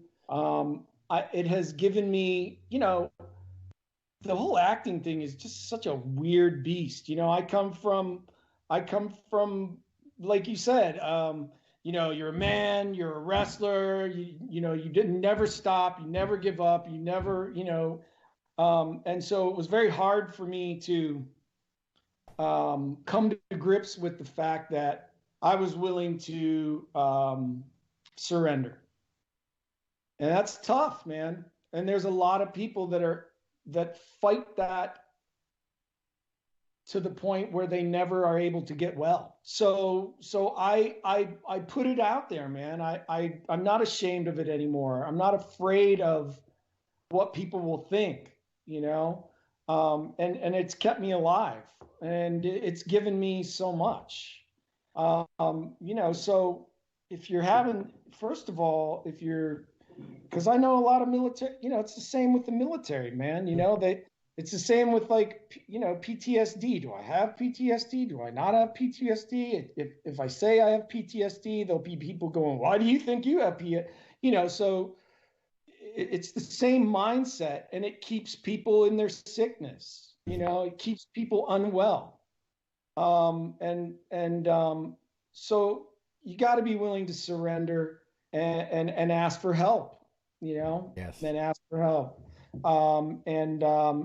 you know, I was talking to a buddy of mine, my buddy Chris Weekly. He's probably listening. He's a former EOD, and we had a conversation about maybe doing an acting class, because frankly, I think everybody could use an acting class. It just to open you up, just to crack your chest open and open you up, you know. And we were talking about, you know, like how we could get veterans involved, and maybe, you know, veterans that are suffering with some PTSD to kind of work that shit out, you know, and howl at the moon if they have to, or you know, some kind of fucking primal scream bullshit, you know. So I don't know. I mean, it's an idea. I've always, like I said, when I was in college, so maybe this is kind of a strange, circuitous route to me being of service to our veteran community in some way. Fantastic, man. No, I thank you for your words. I appreciate it. I think, you know, if there's people out there that could, you know, you never know that one thing someone hears, like you had that moment, that guy that says that one thing that just kind of changed the way you think and changed the way you act. And hopefully, you know, maybe if someone's out there and that needs it, that they got something from that. I'm gonna ask you one. Go ahead. There was one more. Yeah, go ahead. I was really high, and I had run out of money, and I had a Welch's grape juice jar, one of those big, you know, with the glass little circle, like the whoo, you know, you could do the, you know, like a little Deliverance style. And I had it filled with pennies and nickels, and I fucking loaded that thing into my car, and I took it down to the man, and you know, I was like, "Hey man, and they're like, what you want, Holmes?" And I fucking picked up this big jar of pennies, and they were like, "Holmes, get the fuck out of here before I kick your fucking ass, Holmes." And I was like, "Okay." I was like, okie doke. And then I, you know, walked back to my apartment like a fucking loser. And, you know, I was just like, dude, I don't want to live like a loser. I don't want to live like a loser. You know? I mean, here's the thing. I may still be living like a loser. I don't know. That's for everyone else to decide. But at least I'm here for it. You know, I'm here for all of it. Yeah. And I take responsibility, personal responsibility for it. Yeah. You know? Yeah. I had a good buddy of mine who, on prescribed medication that the VA provided, kept him doped to the gills. And you know, one of the things is once he was able to get away from that and get clean and get sober, I remember it always stuck with me. He goes, "It's like my life's in HD all of a sudden. Like everything's just super clear. I'm very present." And it's a game changer. It's a life changer, literally. Yeah. Like Braxton talks about in The Glass Factory. You know, he went through that. He was on so many opioids that you know, it was hard to. I mean, it's kept you alive for so long. It's like letting go of your best friend, your soulmate. You know, not easy. Yeah. Absolutely. We got a ton of questions. Guys, I'm going to get to your questions. I'm going to ask one more, and then we'll get to all the audience questions out there as well.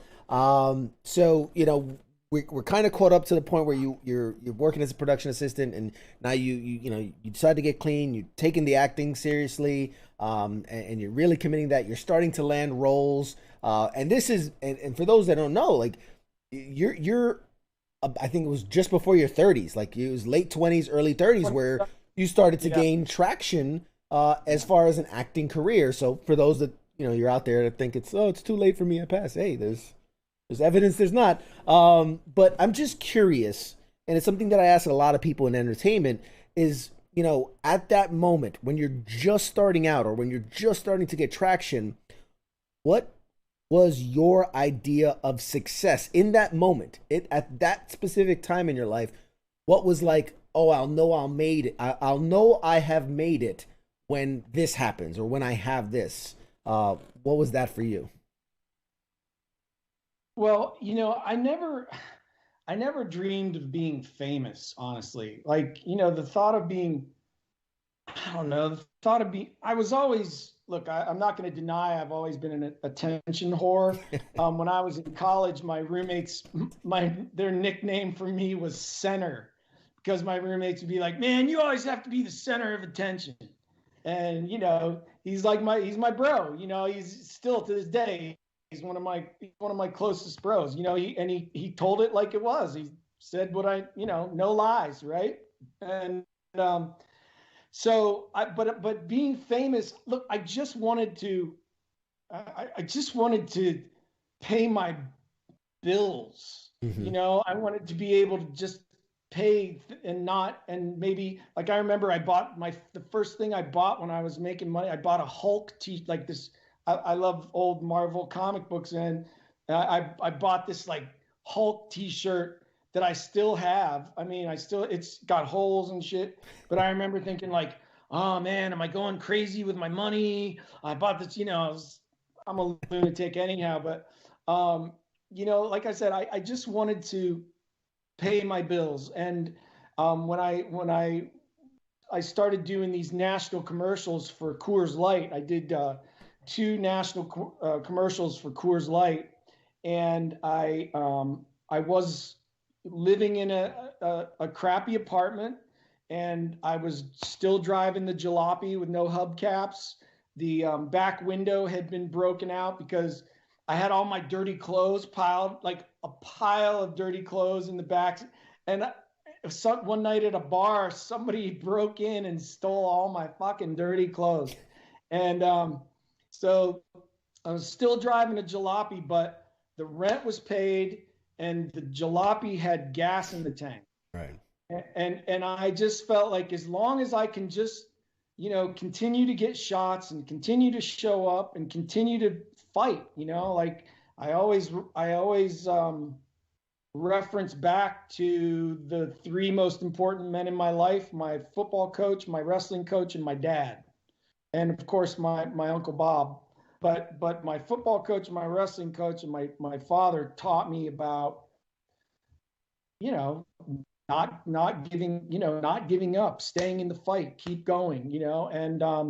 And so that's what I did. I just kept taking my swings, you know. And there was a lot of disappointment and a lot of no's, but you know, when they say yes, it's lucrative, you know. It can be very, very, very life-changing. Like, for instance, I'll tell you real quickly, you know, as a PA, I think I was making $700 a week. And at the time I was like, holy shit, man, I'm rolling, you know. I was like, and then when I started acting, before I did my first network test, before you go into the test, they make you sign your contract. So, oops, sorry, hold on. So, they make you lower, because I look at it and it said $25,000 a week, and yeah, it's like, because you start doing the math, you know. God damn it. Sorry. Hey, everybody wants a piece of you. That's all right. It's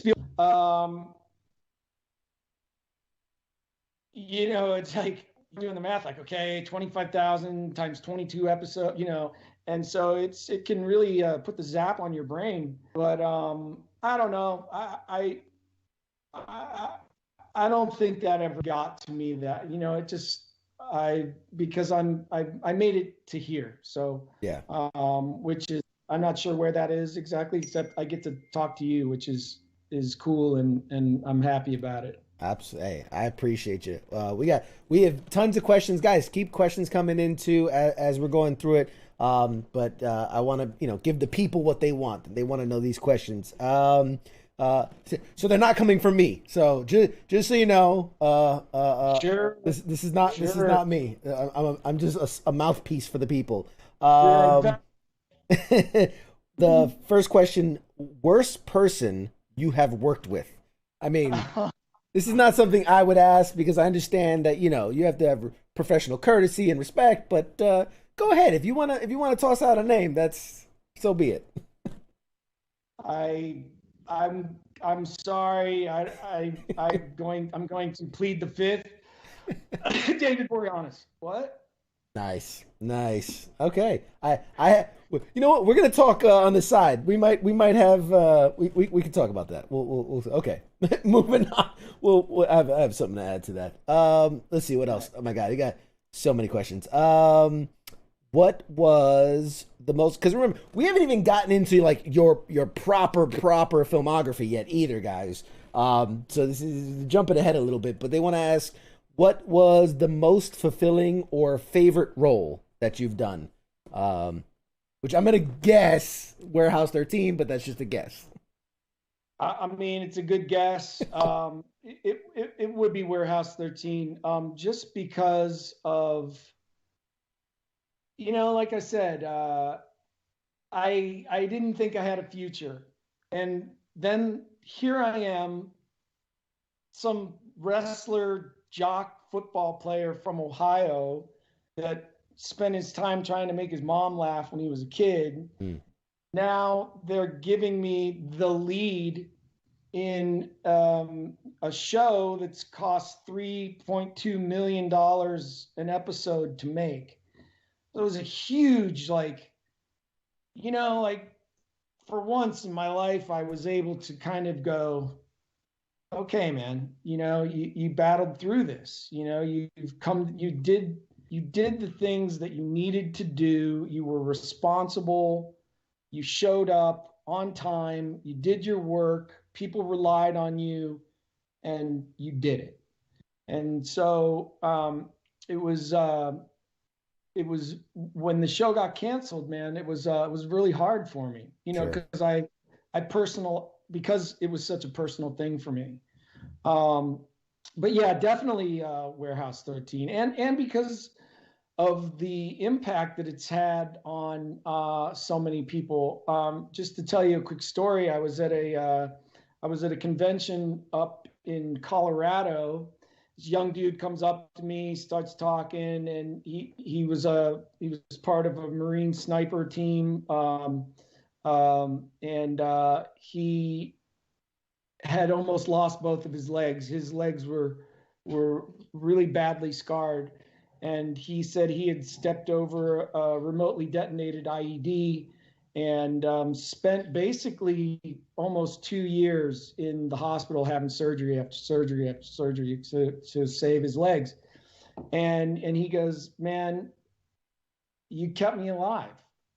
Like we were talking about at the beginning, like, when people say, you made an impact, I mean, this kid, and he was a kid, telling me that I kept him alive while he was, recuperating. Man, what a thing to say.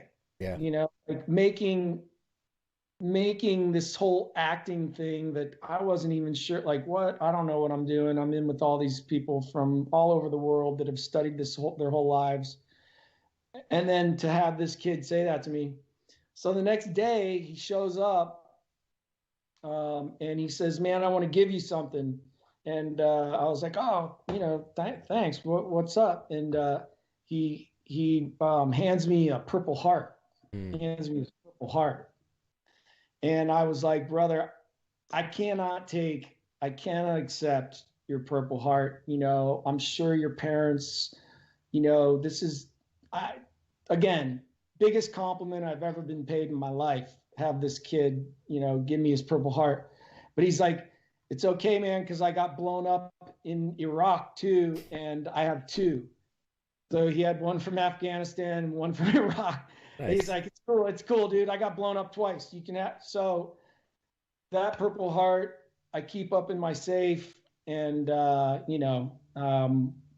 every year on his Alive Day, I try and reach out to him on Facebook or whatever, and just let him know that I appreciate him. That's awesome. That's awesome. And I can personally attest, I'm a big frequenter of conventions myself, and I've only ever told someone that once, something similar. I unfortunately didn't have a Purple Heart. Well, I have a Purple Heart. I didn't have mine to give away, but for me, it was Back to the Future. I grew up on the movie. That's my soul food. That's my comfort food. Anytime I'm sad, that's the movie I go to. And at a convention, I met Leah Thompson, and I told her that. I told her, you know, when I was in the hospital recovering from my injuries, like that's the only thing I cared to watch. And she just started crying, and I'm like, oh no, I made her cry. I'm sorry, you know. But that means something. I can understand. I can sympathize with the guy. It does, you know, whatever it is for that person.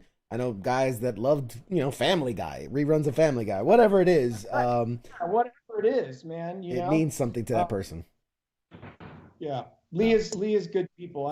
Her husband directed a few of the episodes of Warehouse 13, so I got to know her and hang out. You know, she was like, dude, I was crushing so hard back in the day on her, right? Right? Weren't we all? Like, my God. And it's so weird because all these people that I had, like Heather Locklear. Mm-hmm. I mean, dude, really? I'm back in Ohio, you know, freaking whatever, you know. Yeah, well, I got you. Really? Yeah. And then next thing you know, I'm working on Spin City with her. Right. You know, and it keeps happening and happening because I'm just basically a fangirl, you know. I'm like, you know, and I have to control myself around these celebrities because, you know, like I met Richard Dreyfuss because I was a huge Jaws fan. Like 1975, my dad took me to see Jaws. Everybody ran out of the water. I couldn't wait to get in. I wanted to be an oceanographer. I was drawing sharks. I went to a Catholic school and I drew shark scenarios after my, you know, you get done taking your test and then you're sitting there with your test till everybody's done. So I would draw shark scenarios where, you know, the diver was swimming and the shark had his leg coming out of his mouth. The nuns thought I was, you know, demented and all this crap. And so I meeting Richard Dreyfuss, I met him a few years ago at a convention down in Dallas in the green room. And I was all nervous about going over to say hi to him. And my castmate, Saul Rubinek, who was in, you know, a million things, one of which is True Romance. Have you ever seen True Romance? Of course. Classic. One of my all-time favorites, you know, Lee Donowitz, you know, I treated you like a son and you stabbed me in the back. And I used to do impersonations to Saul. I'm like, you treated me like a son. He's like, you know, that's because I had Bell's palsy, right? And I'm like, But I'm a classic footer in the mouther, you know. Oh yeah. And so I was like, okay, I want to meet Richard Dreyfuss. He's like, go over. Richard's great. He's great. So I go over and I'm like, hey, Mr. Dreyfuss, my name's Eddie McClintock. I'm on this Warehouse 13 show, but I want to come over and tell you how awesome you are, man. And I'm just such a big fan, but I'm not like a weird, like stalkery fan or anything like that. Want to see my tattoo? And I went right from I'm not a weird stalkery fan to look at this giant shark I had pressed into my skin with needles and ink. And he recoiled, and it just was like the biggest facepalm, you know. And so anyway, it happens to me, and I try to contain myself, but sometimes I'm better than others. I mean, you know, it's the old man. Celebrities are just like us too, because I will share with you. You shared an embarrassing story. I'll share with you. I've gotten to interview some people, and I've gotten good at withholding my nerding out and like, oh my God, celebrity. And so, but I think too, it's sometimes when you're prepared for it versus when you're not prepared for it. I was at a convention. I happened to be walking, and I'm on my phone. I'm looking down, and I walked into a wall, and I went, oh, that's embarrassing. And as I looked up, it's not a wall. It's a pectoral. And I look further up, and it's Chris Hemsworth. I walked right into Thor, and my brain just. Is he that tall? He's. I mean, in my imagination now, he's 22 feet tall. course. In that moment, I was like a 3-year-old child looking up at the face of God. Like it was just, and I mean, dude, my God, his eyes are just so blue. His eyes are just so blue. Weird, I know, super weird. No homo. But no, he oh man, and he was so polite, so nice. Not a word. I just sound. At least you got words out, man. So kudos to you. You got words out. I had nothing. That's pretty good. That's pretty good. It was. Oh, it's good to hear that he's cool though, man. Yeah, he was actually very nice, and he was apologetic for me walking into him. He's like, "You okay?" I can't do the accent. I can't. Hey, little guy. Yeah. You all right? Good day, mate. How are? I can't do the thing, but it was awesome. More questions. I'm gonna take my foot out my mouth and more questions. Okay, so this is, I think, in reference, we were talking about, being sober in Hollywood. Is there a large community of those in Hollywood who have become sober? Has that been something you've maybe bonded with others in the Hollywood circles? Yeah. I mean, I think drugs and alcohol in Hollywood is impacted maybe even more so than the other industries. Sure. So, I mean, here's the thing. When I got sober, I thought my life was over. I was like, okay, no more fun. But by that point, fucking the fun had gone a long time ago, right? It's always was interesting to me. I'd be like, hey man, are we gonna party tonight? Party, because it was never a party. In the end, it was like, shadowy and ugly and no one really talking to each other and people crawling around on the carpet and looking out the window and all that shit. So, I thought the party was over for me. And I started going 7:30 in the morning in West Hollywood to this place called the Log Cabin. It's like, they keep trying to tear it down, but it is affected because it sits right in the middle of $1 million real estate, and it's this old like Elks Club, log cabin. And I went in there, and at 7:30 in the morning, everybody's laughing. Everybody's, there's like, a bunch of celebrities there. There's a bunch of, musicians there, which is just secondary. But, at least you go, oh, wow, there's so-and-so. And, but the best part was like going in there and having the people laughing and going and telling stories like, and then the cop shot me again. But that's not the punchline. I fell from the second story of the house, got up running, and then got hit by a car. Oh my God. I mean, like, normal people would just go, okay, whoa, right? Everybody in there kind of gets it, Right. And then I saw this beautiful girl with a big giant smile and these almond eyes and dark hair. And I started talking to her, and she had a pit bull named Bonham, named after John Bonham, my favorite drummer in the world. And she was kind of just a hippie chick. And I was like, I need to marry you. And so I did. And and so here we are 18 years later, actually 20, because I met her she had a year and I had just come back after a little relapse or whatever. And she chicken hawked me out of the meeting. But I married her, and she's one of the greatest things that has ever happened to me. Gave me 2 sons, and she's just the best. So like I said at the beginning, all the best things in my life have come from that. Right, from the sobriety. That's incredible. Yep. We've had you for an hour, and the questions are still rolling in. So I want to be mindful of your time. So if you have to go, this is your time. Let's roll. Oh, okay. I gave you your out. Yeah. Okay. By the way, and there's I can't even get to how many people that are, that this is a great story. This is funny. This is inspirational. Thank you so much, Eddie, for sharing this. So I'm going to skip over all the praise, right? You're used to that. You get that all the time. Thank you, guys. Thank you. Everybody loves you. Also, I do see Chris Weekly in the chats if you wanted to give him a quick hey.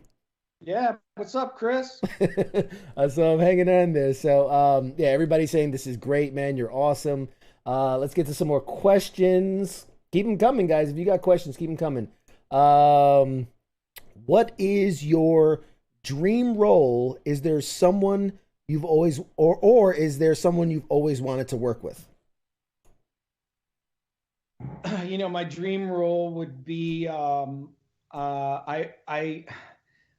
read the book We Were Soldiers Once by Hal Moore, and oh gosh, who was his co-author?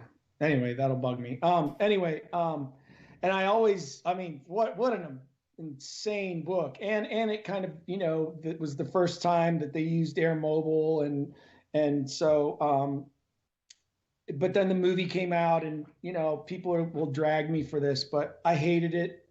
I thought it was just shit, because I didn't think it did justice to the book. Right. They didn't talk about LZ Albany, and anyway, so that was kind of the but I just read a book by John Stryker called Across the Fence, about Mac V. Sog and what they were doing in Cambodia and Laos.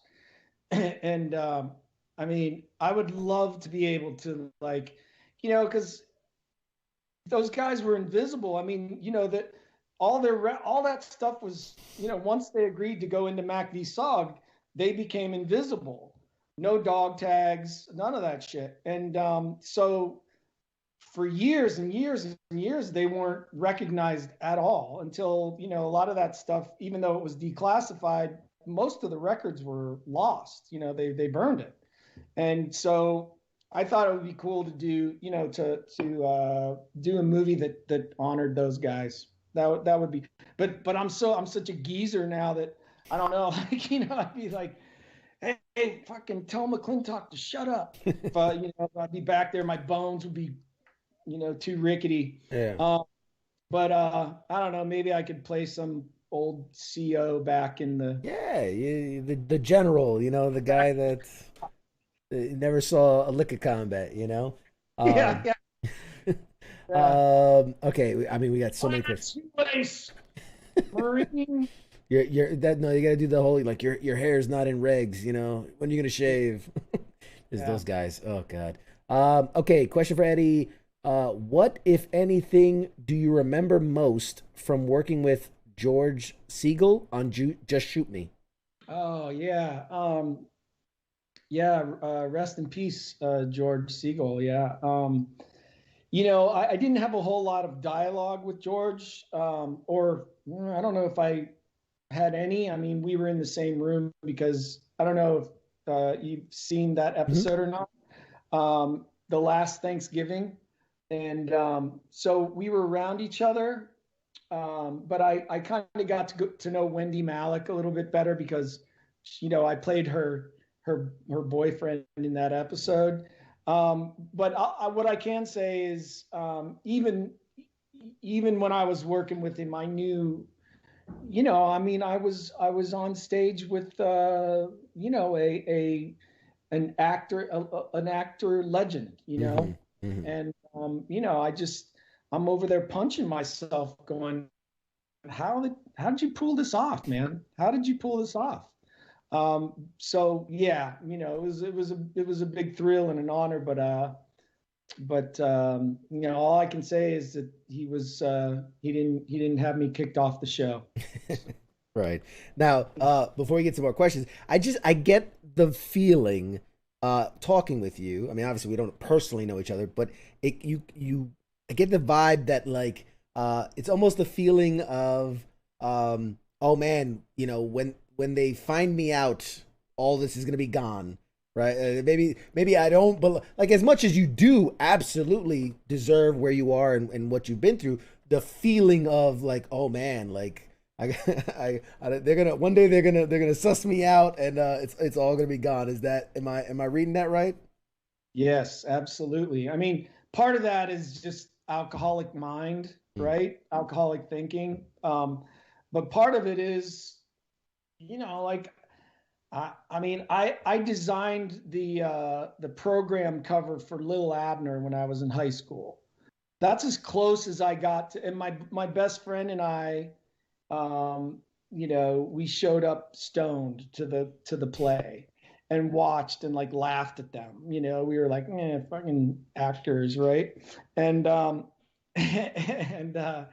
so yeah, I mean, I'm still like, when are they going to find out that I'm an interloper? I don't really belong here. You got people coming from Juilliard, from NYU, from all over the world. And that was one of the things, I used to hear that when I was working as a PA still. I was like, I'm thinking about being an actor. And I had people who loved me and who felt like they were, protecting me, who would say like, Eddie, man, do you realize how unrealistic that is? You should stay and continue. You have the start of a career here, right? And I love them. I love them for at least looking out for me. I don't hold any ill will to them for trying to protect me in that way. But he was right. I mean, who was I to think that I could have a career in acting? My manager is just like, yeah, dude, I don't know how you did it. When he took me on, someone from my acting class went to him and said, look, there's this guy in class and he really is doing good work and you should meet with him. And I met him, my manager, and I had done this demo reel on my own that was just like, I did the scene from Platoon and, the Tom Berenger, tag him and bag him and all this shit. I didn't know what I was doing. And my manager said, okay, two things. First, I don't normally take people that have no credits, especially at your age. At 26, I was probably 26 at the time. He goes, but I have a feeling about you. I like your personality. And he's like, and the second thing is, don't ever show anyone that demo reel again. And I was like, okay, all right. But then a few years ago, I found it and put it on Facebook and tagged him, and I'm like, Damn, I was gonna say, can we get the exclusive rights? I want to put that up on the station, but all right, well, yeah. we missed out on that one. Let's see. I want to make sure everybody's getting their questions answered. By the way, it is brought up in the chats that you used the perfect quintessential grunt use of no homo. That was well placed, perfectly timed. You're getting appreciation from the veteran community about the well placed one. Okay. Oh my God, so many questions. I'm getting them from multiple sources too. So bear with me, guys. I'm trying to keep up. By the way, people are saying that you made the show Warehouse 13, that you were vital to its success and why people loved it. That's just a comment, not a question. Thank you. Thank you. Yeah, so okay, I got it from 3 different locations, but same more or less question. You're currently, you literally, the most recent thing you can be seen in is on Disney Plus, the Mighty Ducks, the sequel reboot, bring back, because everything gets rebooted, right? It's 80s retro. You're in the latest episode 5. You played the main character, the lead boy's father. Which, by the way, I saw, phenomenal job. You played asshole to a T. I say that with all the love. Phenomenal. Coming from a broken home with you played a better dad than mine is. So great job. Will we? So the main question is: will we be seeing you come back for more episodes this year, or maybe further down the line?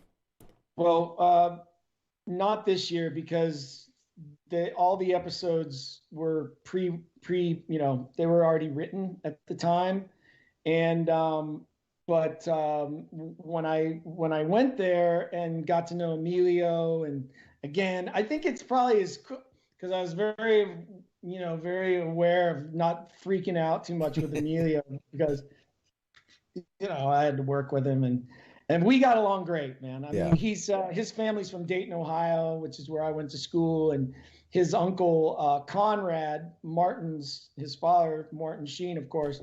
Martin Sheen's brother Conrad was a wrestling coach back in Ohio, and he had a wrestling club. So a lot of the guys that were on the wrestling team with me at Wright State had wrestled for Conrad. So I got to tell Emilio about how much of an impact his uncle had made on all my brothers, that I wrestled with in college. So it was really cool. But the answer is not this season. And Emilio was saying to the exec producer, Bombay needs a bro. Yeah. He needs a bro. And I mean, all the pieces are there. Like, so now his bro also happens to be the father and ex of the girl that he's hot for. So there's a lot of stuff that could happen, that could be written there. And they said to me, they were like, you're part of the Mighty Ducks family now, and if the show has legs and comes back, we certainly want you to be a part of it. So I mean, I'm hanging on. Every part of my body is crossed right now for right. That. Well, I mean, again, just as an observer, as a guy who watches this stuff, watching the episode, I was like, oh, this is leading to something, right? Because at first they seemed to be rival, but then it was like, okay, they're becoming buddies. They're doing the hot wing or the chicken wing eating competition, and like, okay, and then there was the strife with the he's kidnapping me thing, but like there seemed to be a chemistry, and I was like, okay, it seemed to me, again, because there's, we haven't seen episode 6, 7, 8. I was like, oh, maybe they're building to some type of storyline where it's going to be this love triangle, and but that's cool to see that's maybe possible for the future. It actually leads into one of my questions. Everybody got their turn. You've done a lot of guest spots. I can remember the first time I saw your face. I loved Friends. I watched Friends a bunch. You were in the episode, the one where Rachel has the baby, right? You got hit on by Phoebe, and you got to work with, Matt LeBlanc and Lisa Kudrow.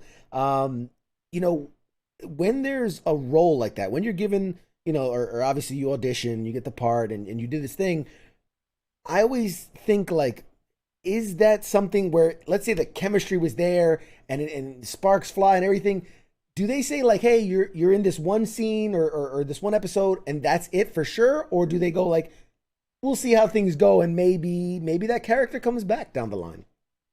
Well, they actually approached us, when I say us, me and my people, and said that they wanted me to come back the following season to reprise the role of Cliff and be Phoebe's love interest.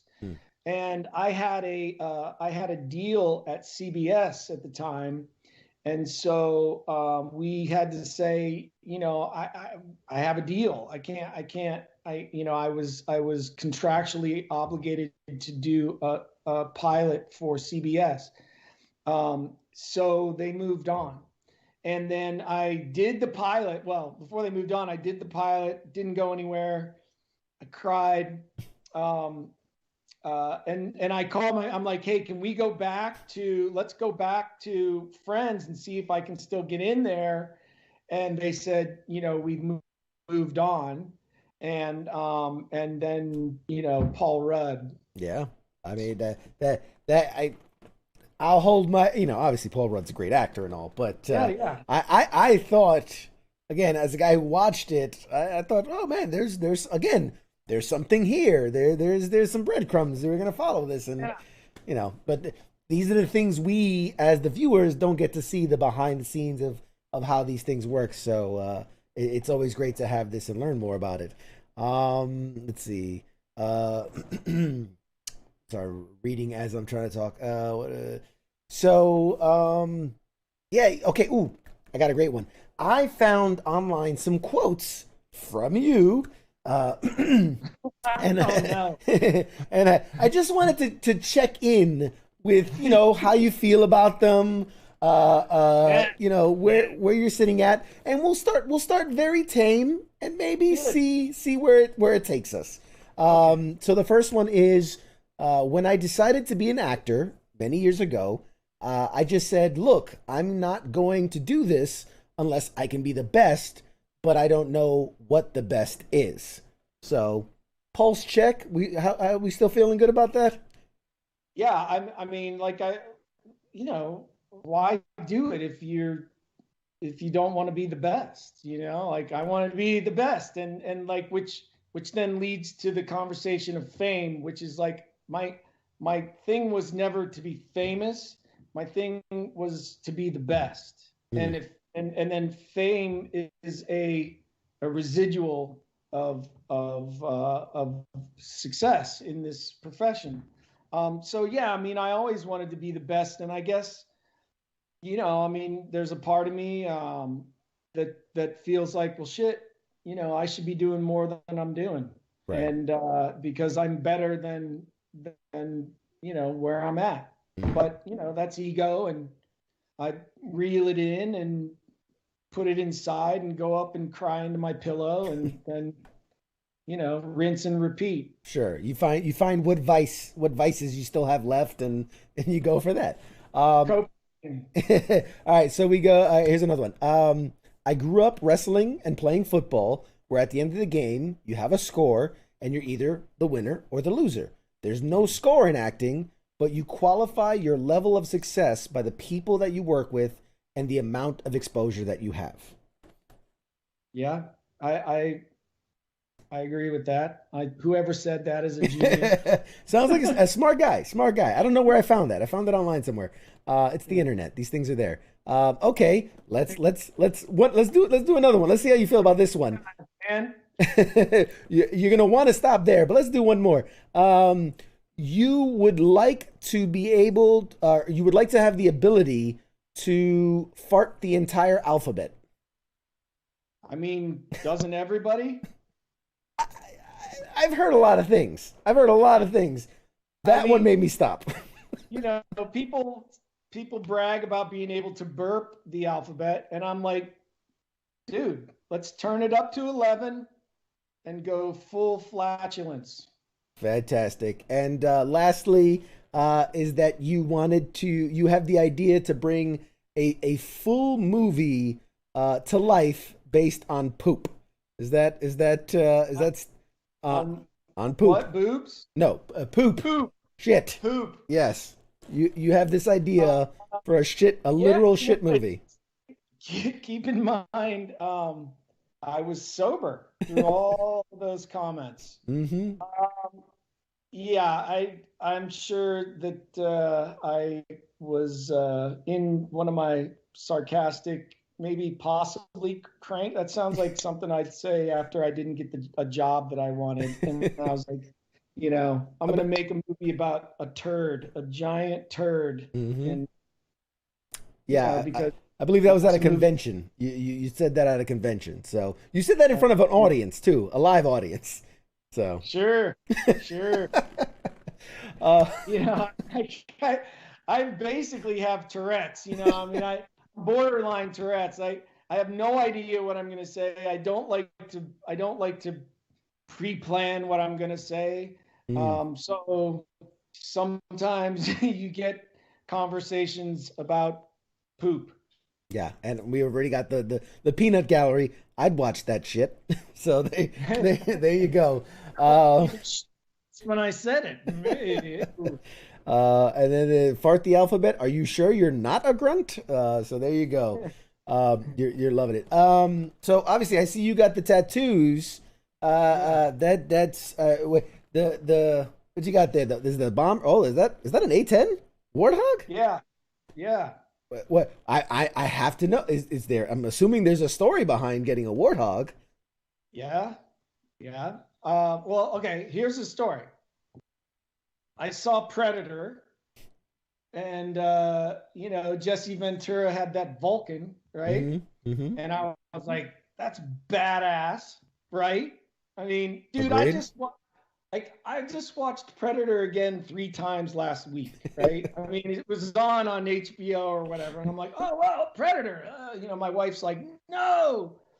And then I found out about the GAU 8 and about how they built the A10 around the GAU 8, and I was like, oh, that's cool, man. And I have a dummy 30 millimeter shell upstairs, and then I found out about depleted uranium, and Yep. and I was like, whoa. And then I found out about how much the legs love the A10 and how much they depend on the A10. So it became a metaphor for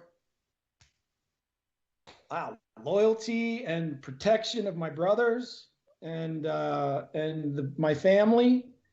And part of it was I was sitting in like the 7th month of COVID lockdown, and I was like, babe, I'm gonna go get an A10 tattooed to my arm. She's like, okay, get out of that, get out. I had to do an illegal sneak over to a tattoo shop to Sure. because no one's allowed to walk around and shit. So, that's awesome. Yeah. No, Ironically, the tattoo guy who I liked a lot, I posted after the attempted assassination of 2 LAPD out here in LA. I posted a thin blue line flag to my one of my social media accounts, and he called me a fascist and a Nazi and unfriended me and hasn't spoken to me since. God bless the internet. Man. Did I almost start talking about politics? Yeah, you're in the wrong. Okay, we're gonna end with that. We're gonna wrap. Hello. No, yeah, I was gonna say the warthog infantryman. We always said it was the infantryman's best friend. I mean, like that's. 11 Bravo. I was, yes, sir. 11 Bravo Airborne Infantry. That's what I did. Long. Got your tab and all the yummy stuff. Man. Well, yeah, we're not. Oh, that's old. I'm old. Come on, don't wave it off. I'm way past that. Drink it in. This is about you, sir. No. This is about you. Man, so okay, as a tattoo guy, I got the tats as well. Are you always thinking about the next one? Because I know that's my biggest thing where I'm like, all right, what's the next one? Yeah, I've always been like I like metaphors, right? Sure. Like for me, Godzilla is a metaphor. Like I hate the new Godzilla. I like the original Godzilla. Godzilla should never have been a good guy. He was always meant to be a bad guy. And I always saw him as, because originally the original Godzilla in 1956, he was a metaphor for the nuclear bombs that were dropped on Nagasaki and Hiroshima, right? Mm-hmm. And I just the power of Godzilla. So I want to get like an American traditional Godzilla somewhere. I don't know where. I have one other one over here. It's Don Martin's Captain Klutz. So this side is kind of the yin, and then this side is the yang, or yang. Yeah, right. Yeah. When I was growing up, my favorite artist I loved Mad Magazine. I still have them all. Still have all my comic books upstairs. Whoa, excuse me. And so I always loved Captain Klutz. And again, it was one of those moments where I was like, I'm gonna get a tattoo. And my wife was like, go, get out, get away from me. So, it usually happens after I've got like a bunch of vitriol built up, and I'm just like, I'm gonna go nuts. So punch holes in my skin. Hey, you're speaking my language. I get you 100%. I mean, I have, the scars that go up and down my arms, and I've had them tattooed over. And obviously, I'm a comic book nerd a bit myself. I got the... Is that Spider-Man? Yeah, I got the Spider-Man. Yeah, Venom? Yeah, it's the duality. We were talking about the duality. So I put the Venom logo kind of on the Spider-Man background. So that way it's always that push and that pull, the good and the evil. The young Carl Jung, right? Yeah, I do all right. I do all right. It's perfect actually segue too, because in speaking about comic books, I know you were a fan. I know you collected and for a bit. I saw a quote that you said, somebody asked you if you could play a superhero. You said, well, Hulk, but that's kind of taken. Your second was Deathlock. Is it? I mean, I think he's doing a pretty good job. Kind of a big deal. So Hulk probably. Maybe I can play the Blue Hulk. Okay, all right. We're going multicolored, right? Because a lot of people saying there's She-Hulk coming. There's things and. I'm not saying you could play She-Hulk. I think they've already cast that one. You haven't seen my pecs. I mean, if you worked out a little bit, I think you could pull it off, When I got to LA, man, I was kind of in that moment where I was like, okay, I want to dirty myself up, but I don't know what I want. I didn't know what I wanted to get tattooed. And I was hanging out with this girl. She was like the #1 stripper at Rick's Cabaret down in Houston, Texas. This girl was just smoke show. And she was like, get your nipple pierced. And I'm like, really? And she's like, yeah. So I was like, all right. I got my nipple pierced. And I was living in West Hollywood at the time, and I was getting a lot of attention that I hadn't expected. And so, that didn't, I was at a commercial for Procter and Gamble for Pringles. I think it was Pringles. And, but I knew it was Procter and Gamble, and I was supposed to be playing volleyball with my shirt off and stuff. And so I took my shirt off, and they were like, no. No.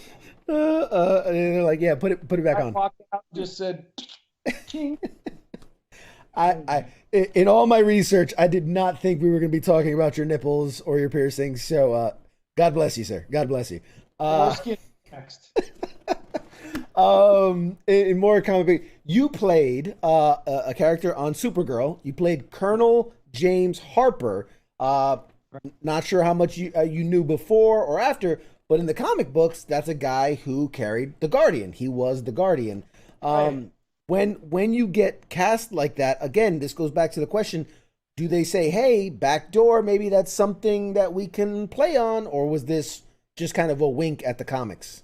I mean, I certainly was going, hey, did you know that, this guy, because I'm looking for I need a job, Right. And so, I certainly was aware of it, and they obviously didn't respond to my pleads of bring me back. So it was one of those things where from the get-go they're like, look, it's just a one thing, it's just a name in common. They never even discussed that. I mean, they never even said no, this is just a one-off. But I knew our director, who had directed some Warehouse 13 and one of the EPs, one of the exec producers, who I did write him and say, so do you think that? Right. And everybody plays it really close to the vest here. They can't say anything, it's all. So he couldn't really say. He was like, oh, I don't know, and so I just let it go. Right. So one of the questions I got is about a role in the MCU. Now, I know you played a character technically within the MCU. I mean, it's Agents of S.H.I.E.L.D., which now people are like, is it canon? Is it not canon? I mean, who knows anymore? But you played the Kree, was it Vintak, I believe it is. Yeah. Yes. And which was I mean, honestly, it was a great episode because you had Sif coming in from the Thor universe, and you had the Agents of S.H.I.E.L.D. crew, and so I'm sure that must have been a wild time to play in. But any thoughts, like, man, if I can get into some of this MCU action, like the big movie stuff, the Disney Plus stuff, dream casting. I mean, what could you really see yourself, digging your teeth into, right? We know Moon Knight's coming, and the She-Hulk characters, and Miss Marvel, and I mean, there's so much out there. I mean, I always loved Deathlock.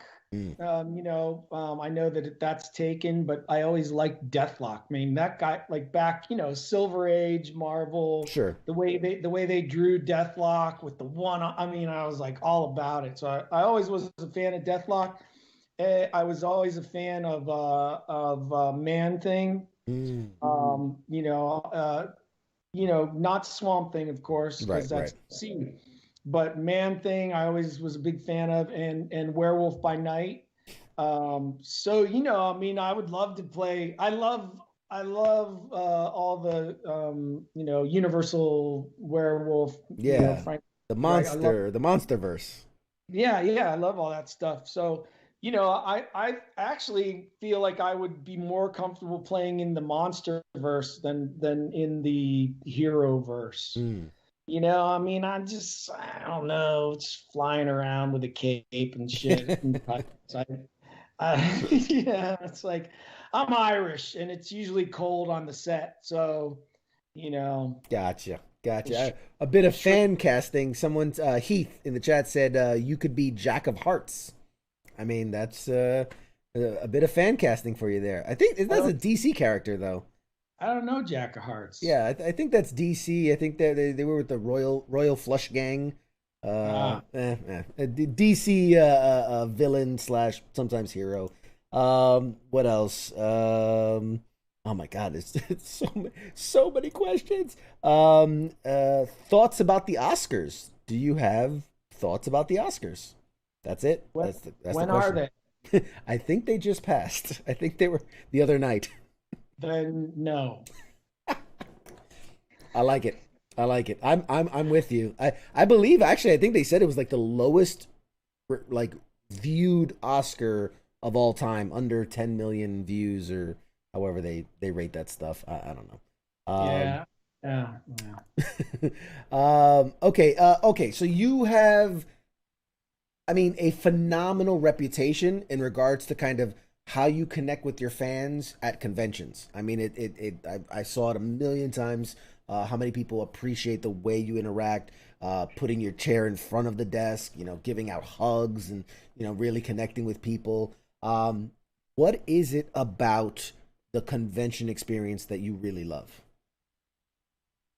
Well, being able to give back to the fans, being able to thank them for, supporting me. And I, I mean, I need it, it's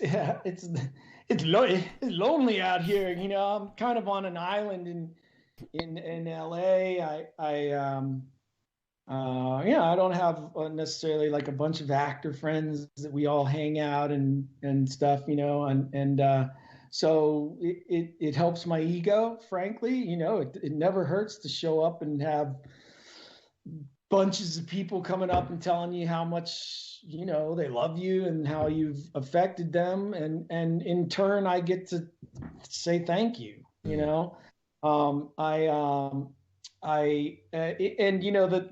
way conventions are set up, they put the table and then the celebrity sits behind the table, and I always felt like, and my manager used to say to me, he was like, no, Eddie, you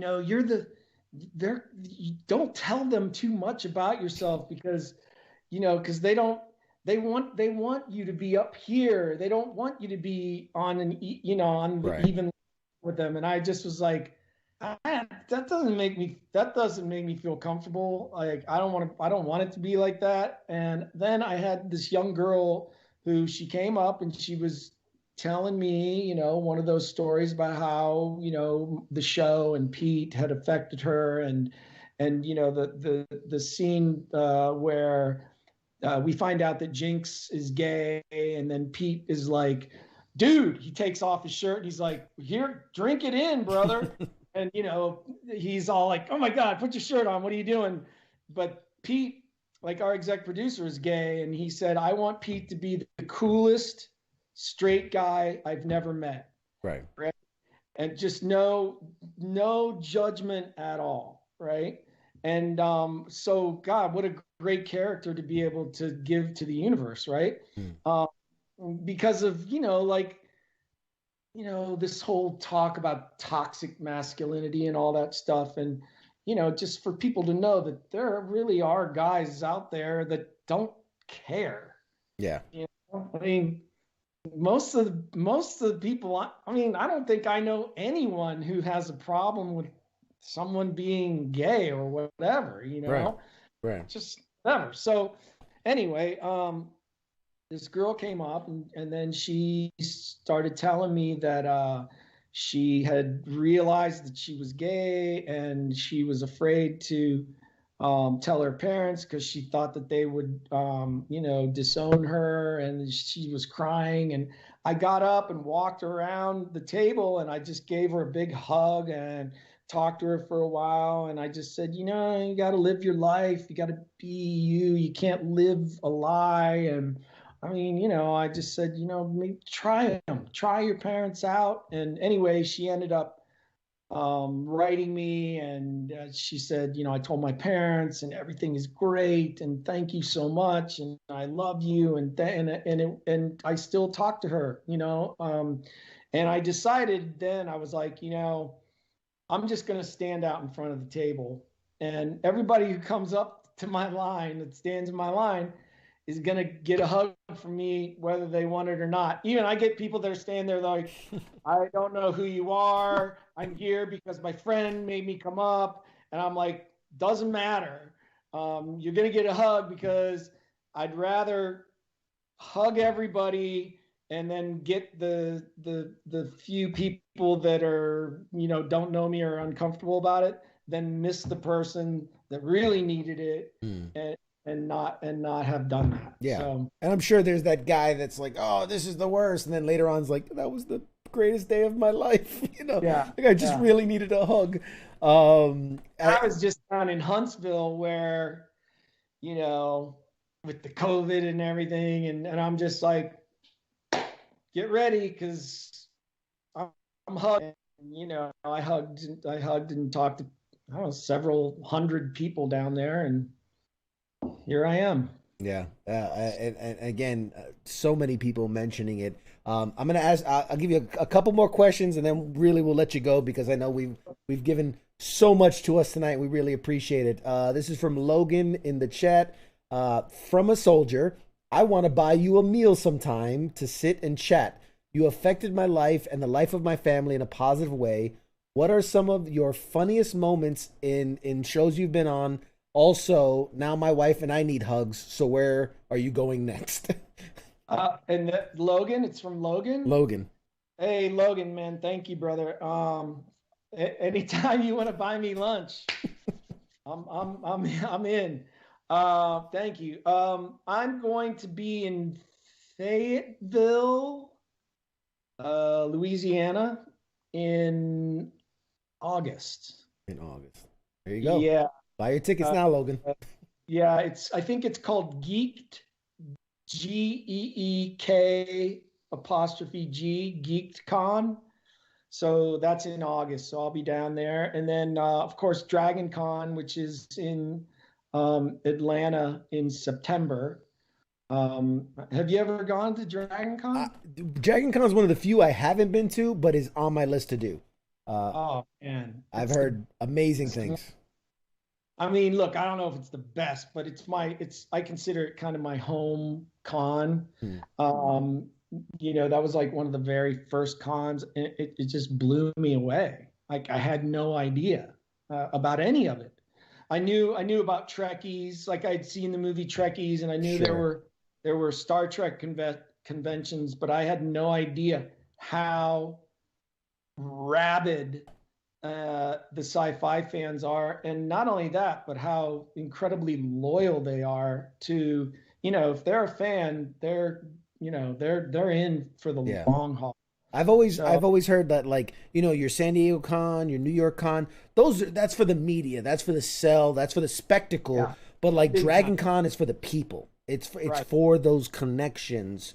The only people that are there are the people that want to be there, versus that I'm selling a product and I'm marketing my next big thing. So they fly them in, and then but it's for the people that really want to be there, for sure. And it's like 86,000 people.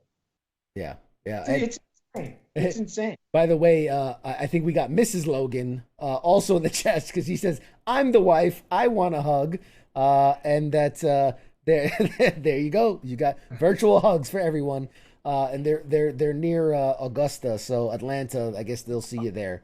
They're cool.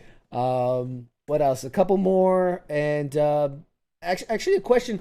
I'm curious. Me and my co-host Radar have had this kind of back and forth conversation this year about how, obviously COVID has been terrible, right? We're on a human level, it's terrible. We're pushing past that. Specifically in pop culture, right? This has been horrible for us, right? We've lost. They shut down comic books. Video game producers were shut down. Movies have been shut down. TV's been shut down. I try to always look on the optimistic side, and I go, my hope in something like this is that with everyone sitting at home, with everyone having nothing to do, maybe this will usher in a new golden age of entertainment, right? Because those people that are just trying to bang out episodes of a show, now they have time to sit and think and just imagine all these new movie ideas, right? We can stop with the reboots and the sequels. We can original stuff. So I'm curious, as an insider, as a guy on the inside, as a cog in the machine, as it were. What are your thoughts on how COVID changes the landscape of entertainment moving forward? Well, I don't know if I have any actual insight in regards to that, but I like the way you think. I like the idea that maybe it could usher in a new golden age, as long as it somehow included me in that equation. Because my wife likes horses and shit. I don't know. I hope that maybe that there'll be that will be a positive thing that comes out of it. But I too, I'm kind of like, really, we're gonna do like I don't know, Moesha, the next generation. Wasn't Moesha? We loved Moesha, but I think we captured all the magic there. Right. So who knows, man? I think that's a tricky question, and I can only say that I would like to think of it in the same way you think of it, and hope that something really good comes out of it. We got a couple people agreeing in the chats that you could be the perfect Johnny Bravo. I don't know of a way you could get away with a character like Johnny Bravo because of today's, I'm not sure I know. Fill me in, man. I'm sorry. Johnny Bravo was a Cartoon Network, same time as like Dexter's Laboratory, the Powerpuff Girls. It was that era. Johnny Bravo was the epitome of man. He was muscular, blonde hair, kind of Elvis personality, right? Hunka hunka mama, and was just the biggest womanizer. And he was terrible at it. That was what was funny, because women, smacked him away all the time. But with today's, I'm sure he'll get canceled. As I say, I know you got to be careful. You got to be careful. You live in the public eye. But there you go. A lot of people are saying Johnny Bravo. That's thank you. We'll make it happen. I'll have to pump iron. that's exactly, and work on your Elvis, because there's definitely like an Elvis flair to it as well. Oh, can I tell you, real quick, and then I'll let you. You're probably like going, No, how long is this guy going? I mean, Jesus. I do this all night. I'll tell you one quick. When I was in college, some of my wrestling buddies came back and they were like, "Dude, we just saw this movie, and you've got to see it." And I was like, "What is it? What is it?" Like, it's this movie called Evil Dead 2. and I was like, "Oh, okay." So I went, and I mean, Bruce Campbell just freaking, you know, what do you got to say, right? And Man's a legend. I was like, "Whoa, how does this guy?" And this was before I had thought about it, and I was like, "How does this guy know how to do it? Like, what does he do? Like, what goes through his brain, right?" So I always say that he was certainly one of the people that kind of compelled me to become an actor, inevitably. And so, you know, he did Bubba Hotep, right? Of course, where he played Elvis, and I was at a convention. I can't remember where it was, but he had his own room. He wasn't in like with all of us plebs. He had his own. I mean, he's Bruce Campbell. I mean, obviously. And I was like, I'd walk when I was on my break. I'd like go by and look into his room, and I'm like, oh my God, there he is! Holy shit! And then one night after we were back at the hotel, and I was in the lobby with Dina Meyer, who was in Starship Troopers, and a gal by the name of Tara Strong, who does all these voice. Love Tara Strong. Million people. She's awesome. And they were like, "Hey, we're gonna go to dinner. Do you want to come with us? A friend of ours is gonna come pick us up for dinner." Right? Sure, yeah, I'll go. And this black. Okay, this is how I remember it. This black SUV, blacked out windows, super extra, like a Suburban XL, pulls up. The doors open up. This purple green fog rolls out of from the lights, and then this hand reaches out to help the girls up into the SUV, and it's Bruce Campbell. And now I'm going to dinner with Bruce Campbell. So I get in and I'm sitting there, and he's behind me, and I was like, you know, and I do think I have maybe a little bit of Tourette's or whatever it is, but I just was like, "Hey man, you're fucking so awesome." And that was, and I turn around, I'm sitting there, and I'm like, "Oh, you know, like, oh, you're an idiot. Oh, you know, all the, you know, killer, no." And so we get to dinner, and he takes us to the Palm, which is one of my favorite, and he ends up buying dinner for all of us. He and I sat and talked Evil Dead for 2 hours. And then we ended up doing this picture, dueling Elvises. Me and Bruce Campbell doing dueling Elvises. And you know, like, again, one of those moments for me that says you've done the right thing, man. You've done. I mean, he ended up being awesome, and you know, like, all the things that I thought about him had come true. Yeah. And I got to spend time with an influence of mine. So. Yeah, they tell you never meet your heroes, but you know, in certain tastes, that is true, but not always. Like I'm meeting you. And see, I set it up for you, and you just knocked it right out of the park. Beautiful. Mwah. Just the tip. Yeah, just the tip. Excellent. All right, before we let you go. Is there anything you know, you have coming up that you want people to be aware of? Tell us, you know, where can everybody follow you? How can they keep up with you? This is your moment. Oh, okay. No is the answer to the first thing. I'm like, Mighty Ducks. Check out the Mighty Ducks. You're in there. for food. No, I've been doing little movies here and there. I just did a movie called Reboot Camp with Ja Rule and David Koechner and some really great actors. It's going digital May 4th on all platforms, I think. It's really kind of a fun movie. I've always been a big fan of Christopher Guest and, from Spinal Tap and Waiting for Guffman and stuff. So it was an opportunity for me to play this like really big character, like really someone really far away from who I am. So it's a fun little movie. So check that out. Yes, Mighty Ducks.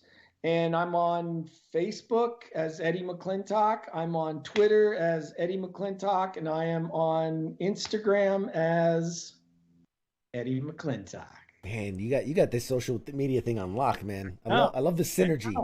You got a synergy with it, guys. It all up, ladies and gentlemen. I mean, what's left to say?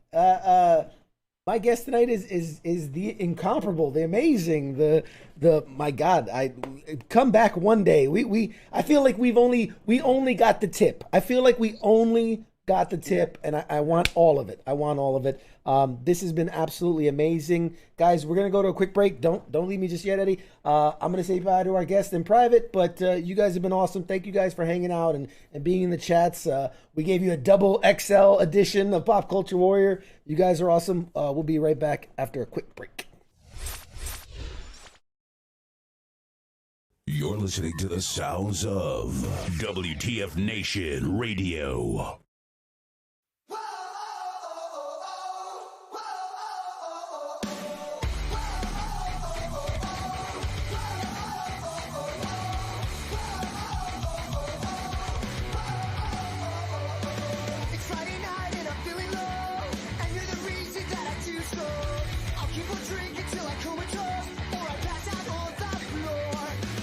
You got me staring out the window. 8 hours later, you're a no-show.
I stood there in that middle of church with a bottle of gin in my hand.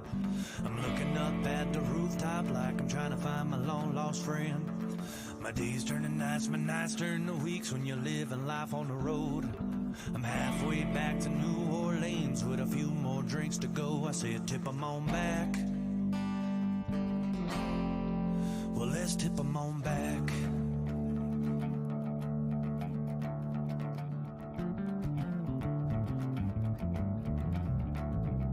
I finally made it back to Bourbon Street, picking some of them old night bars, hoping I could find myself playing music on my guitar. For the kid around, they all shouted out as the drinks began to flow. I pulled out that old...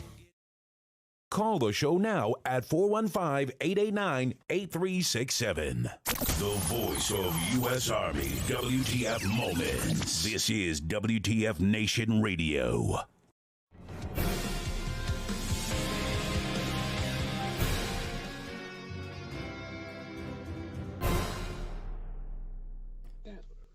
Hey guys, welcome back. I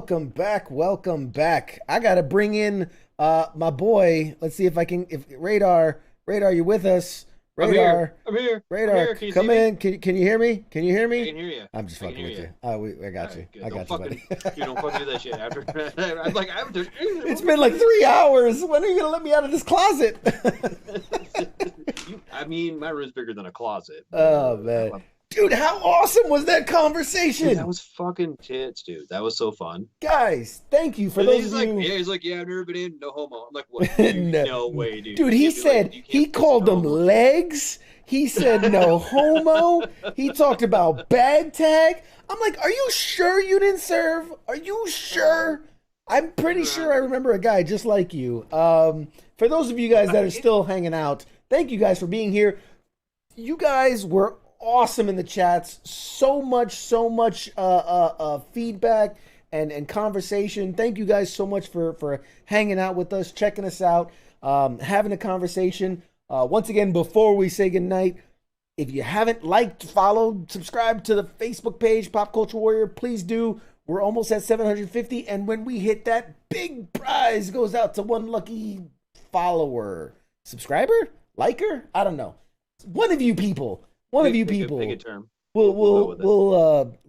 every show has like what they call their fans. We need like a name for the fans, right? I don't know what the fuck the name is, but whatever. We'll legs. We have never even discussed this, dude. We're like episode 50. We're 54 episodes in.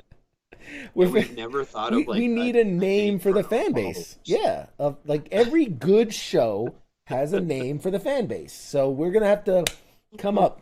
Some lucky person is gonna come up with the name of what the fan base should be, and they'll get a prize. Fuck it, I don't care. I'm in such a good mood. I'm giving prizes to everybody. Fuck it, everybody's getting prizes. Everybody gets a prize. Everybody, you get a prize. You get a prize. You get a prize. Just making it rain CQ prizes. Just making it rain, awesome. Man. Pop Culture Warrior prizes.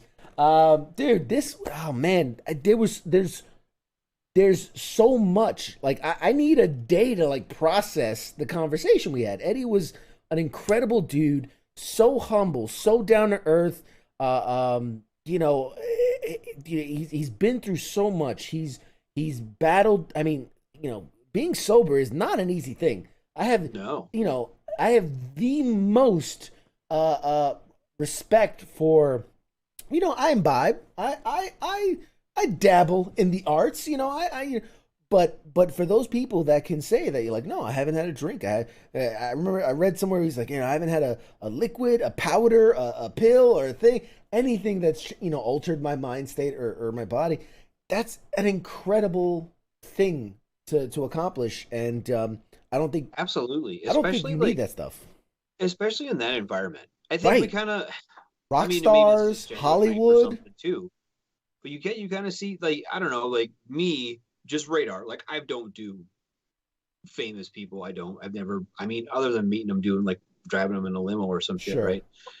But yeah, you just always kind of think of like, there's more Lindsay Lohans than there is people who have gotten sober. You know what I mean? Like, right. But there's been some other kind of famous people that have been quite vocal about their recovery and stuff. And yeah, oh, absolutely, absolutely. And he did an interview I was reading earlier, and he talked about how, like, it, like, for him, he got into Hollywood later in his life, and was able to be sober when he started it. You got to feel for those people, the Justin Biebers, the Lindsay Lohans, the people that have been a star since they were practically crawling, and like what that does to your mind state, right? And what that does. You're 18. Here's $250 million. Like, right. How are you not gonna just make terrible decisions? There was sorry. Go ahead. No, go ahead. I'm agreeing with you 100%. Yeah. I'm 40 years old, right? You give me $250 million, I might make bad decisions. Yeah. I might not make it out of the year if you give me $250 million. God bless these guys that have a team of people that keep them going, because I might make some poor decisions that lead to my death, one way or the other. Rihanna said, "Man, you guys are awesome too." The Phillips family, I see you out there saying, awesome show, and enjoyed listening with the hubs. So thank you, for being there. Consider coming back. We've got phenomenal guests. I mean, we have a slew of guests coming up that is. That I'm so excited. We talked about it. Next week, Colin Mockery from Whose Line Is It Anyway? The week after that, comedian Seth Herzog, phenomenal comedian. The week after that, the creator of How I Met Your Mother and soon to be the creator of How I Met Your Father, Carter Bays. And then I don't want to go past that, but we have some big guests and some big names that are lining up, and it's really exciting. Big game. Oh man, super excited. And then in the fall, bro, I haven't even told you, Radar, some of the names that we're lining up for the fall. Oh my God, I'm so excited. I can't wait. If I had a little fast forward button, it'd just be like Tuesday night, just over and over and over again. I'd be an 80-year-old man by the weekend. We can't go crazy though, because I got a chicken coop to build. But it'd be done if I just jumped to Tuesday night. It'd be done. Thank you guys so much for checking us out. It's late. We normally only do an hour, but Eddie was just so awesome and giving of his time, and God, man, I'm just there's no way I'm going to bed anytime soon. I'm gonna go. Yeah, and it's late your time, huh? Oh yeah, it's. I mean, it's getting later my time, but it's real late. I'm gonna go do some push-ups and run a 2 mile. I don't know. I gotta go burn off some of this energy. I'm just so excited, and man, I can't wait. He definitely said he wants to come back whenever he can. So we'll definitely have him on, because now that we did the origin story, right? We're following the comic book structure. Now that we did the origin story, next time we have him on, it's just all action. We're gonna swap stories and go ham on some true Hollywood level bullshit of just Hollywood and the behind the scenes stuff. But yeah, no, this was a phenomenal night. One night that I will remember for a long time. So Radar, thank you for hanging in with me. Do you want to tell the folks at home, those that may be not as familiar with what we do here at WTF Nation Radio, what they have in store for the rest of the week? Absolutely. Well, you have just been listening to Pop Culture Warrior, episode 54, dude. This has been like we're on this. We actually have like an official over a year in now. Over a year in, man. I know. It just doesn't feel like it though. It really doesn't. But we had a special guest tonight. Eddie McClintock came on. It was fucking amazing. I'm so happy. Thank you so much if he's listening, or here's the podcast where everything's coming on. It's been great. Tomorrow night, Wednesday, day off, Danza, day of no scheduled activities. Okay, it's Wednesday night. Actually, you know what? My daughters are getting confirmed, and I have to go do their face statements tomorrow. That's what I have to do. But you guys can enjoy your Wednesday night off. Thursday night, Sarge time. Ice, Spanky, doing the big sergeant thing. They're going to let you know all about the Army, the National Guard, Reserves, all the big news that's coming down the pipe for y'all, and that you're going to want to know. You're going to want to be there. Friday night, Freedom with Kaz and Pookie. Are they still on hiatus or no? I haven't really heard. I think they're still off this week, but they're coming back soon. Just keep an eye out for them. If they're on, listen to them. They're good guys. Great show. Saturday, Sunday, the weekend off. 48-hour pass. We got one. we're taking it off. Monday night, the Monday edition with Ice and Flash. Current events, fun times. Those guys go ham on them bitches. It's good to watch and pay attention. Coming back to us, Pop Culture Warrior on Tuesdays. That's right. And like I said, tune in next week. We'll have Colin Mockery from Whose Line Is It Anyway? We got to think of something fun to do. I mean, obviously, we're going to ask him a bunch of questions, but who knows? Maybe we'll take calls from the audience and do like a live in skit with the person on the phone. I don't know. We'll figure out something. We'll figure something out. It's going to be fun. It's hard to do that, though, because it gets so, like, you fall over each other and top. We'll figure out a way to like take turns talking. I don't know. If maybe if we can talk him into doing something where you guys send us an idea and like see if he can do it. Oh, we do, yeah. Like it's because it's audience participation, right? So they in the chats they put in a thing and we'll act the scene. I don't know. We'll have some fun, man. It's gonna be a fun night. He is about it too. Maybe he doesn't want to do any of that shit. He's like, my day off. I don't want to fucking work. That's work. I don't want to do that shit. Yeah, he's like, I just called in to like hang out with you guys for an hour. I don't want to fucking do anything funny. Get away from work, but yeah, I don't know. All right, guys. That works out. It's been awesome having you tonight. We will see you back here same time, same bat time, same bat channel next week. While we're away, man. Be good to each other. Reach out to us on our Facebook at any point on our social media. We're out there if you guys need us, and yeah, keep pop culturing, man. We'll see you guys next week. Shots.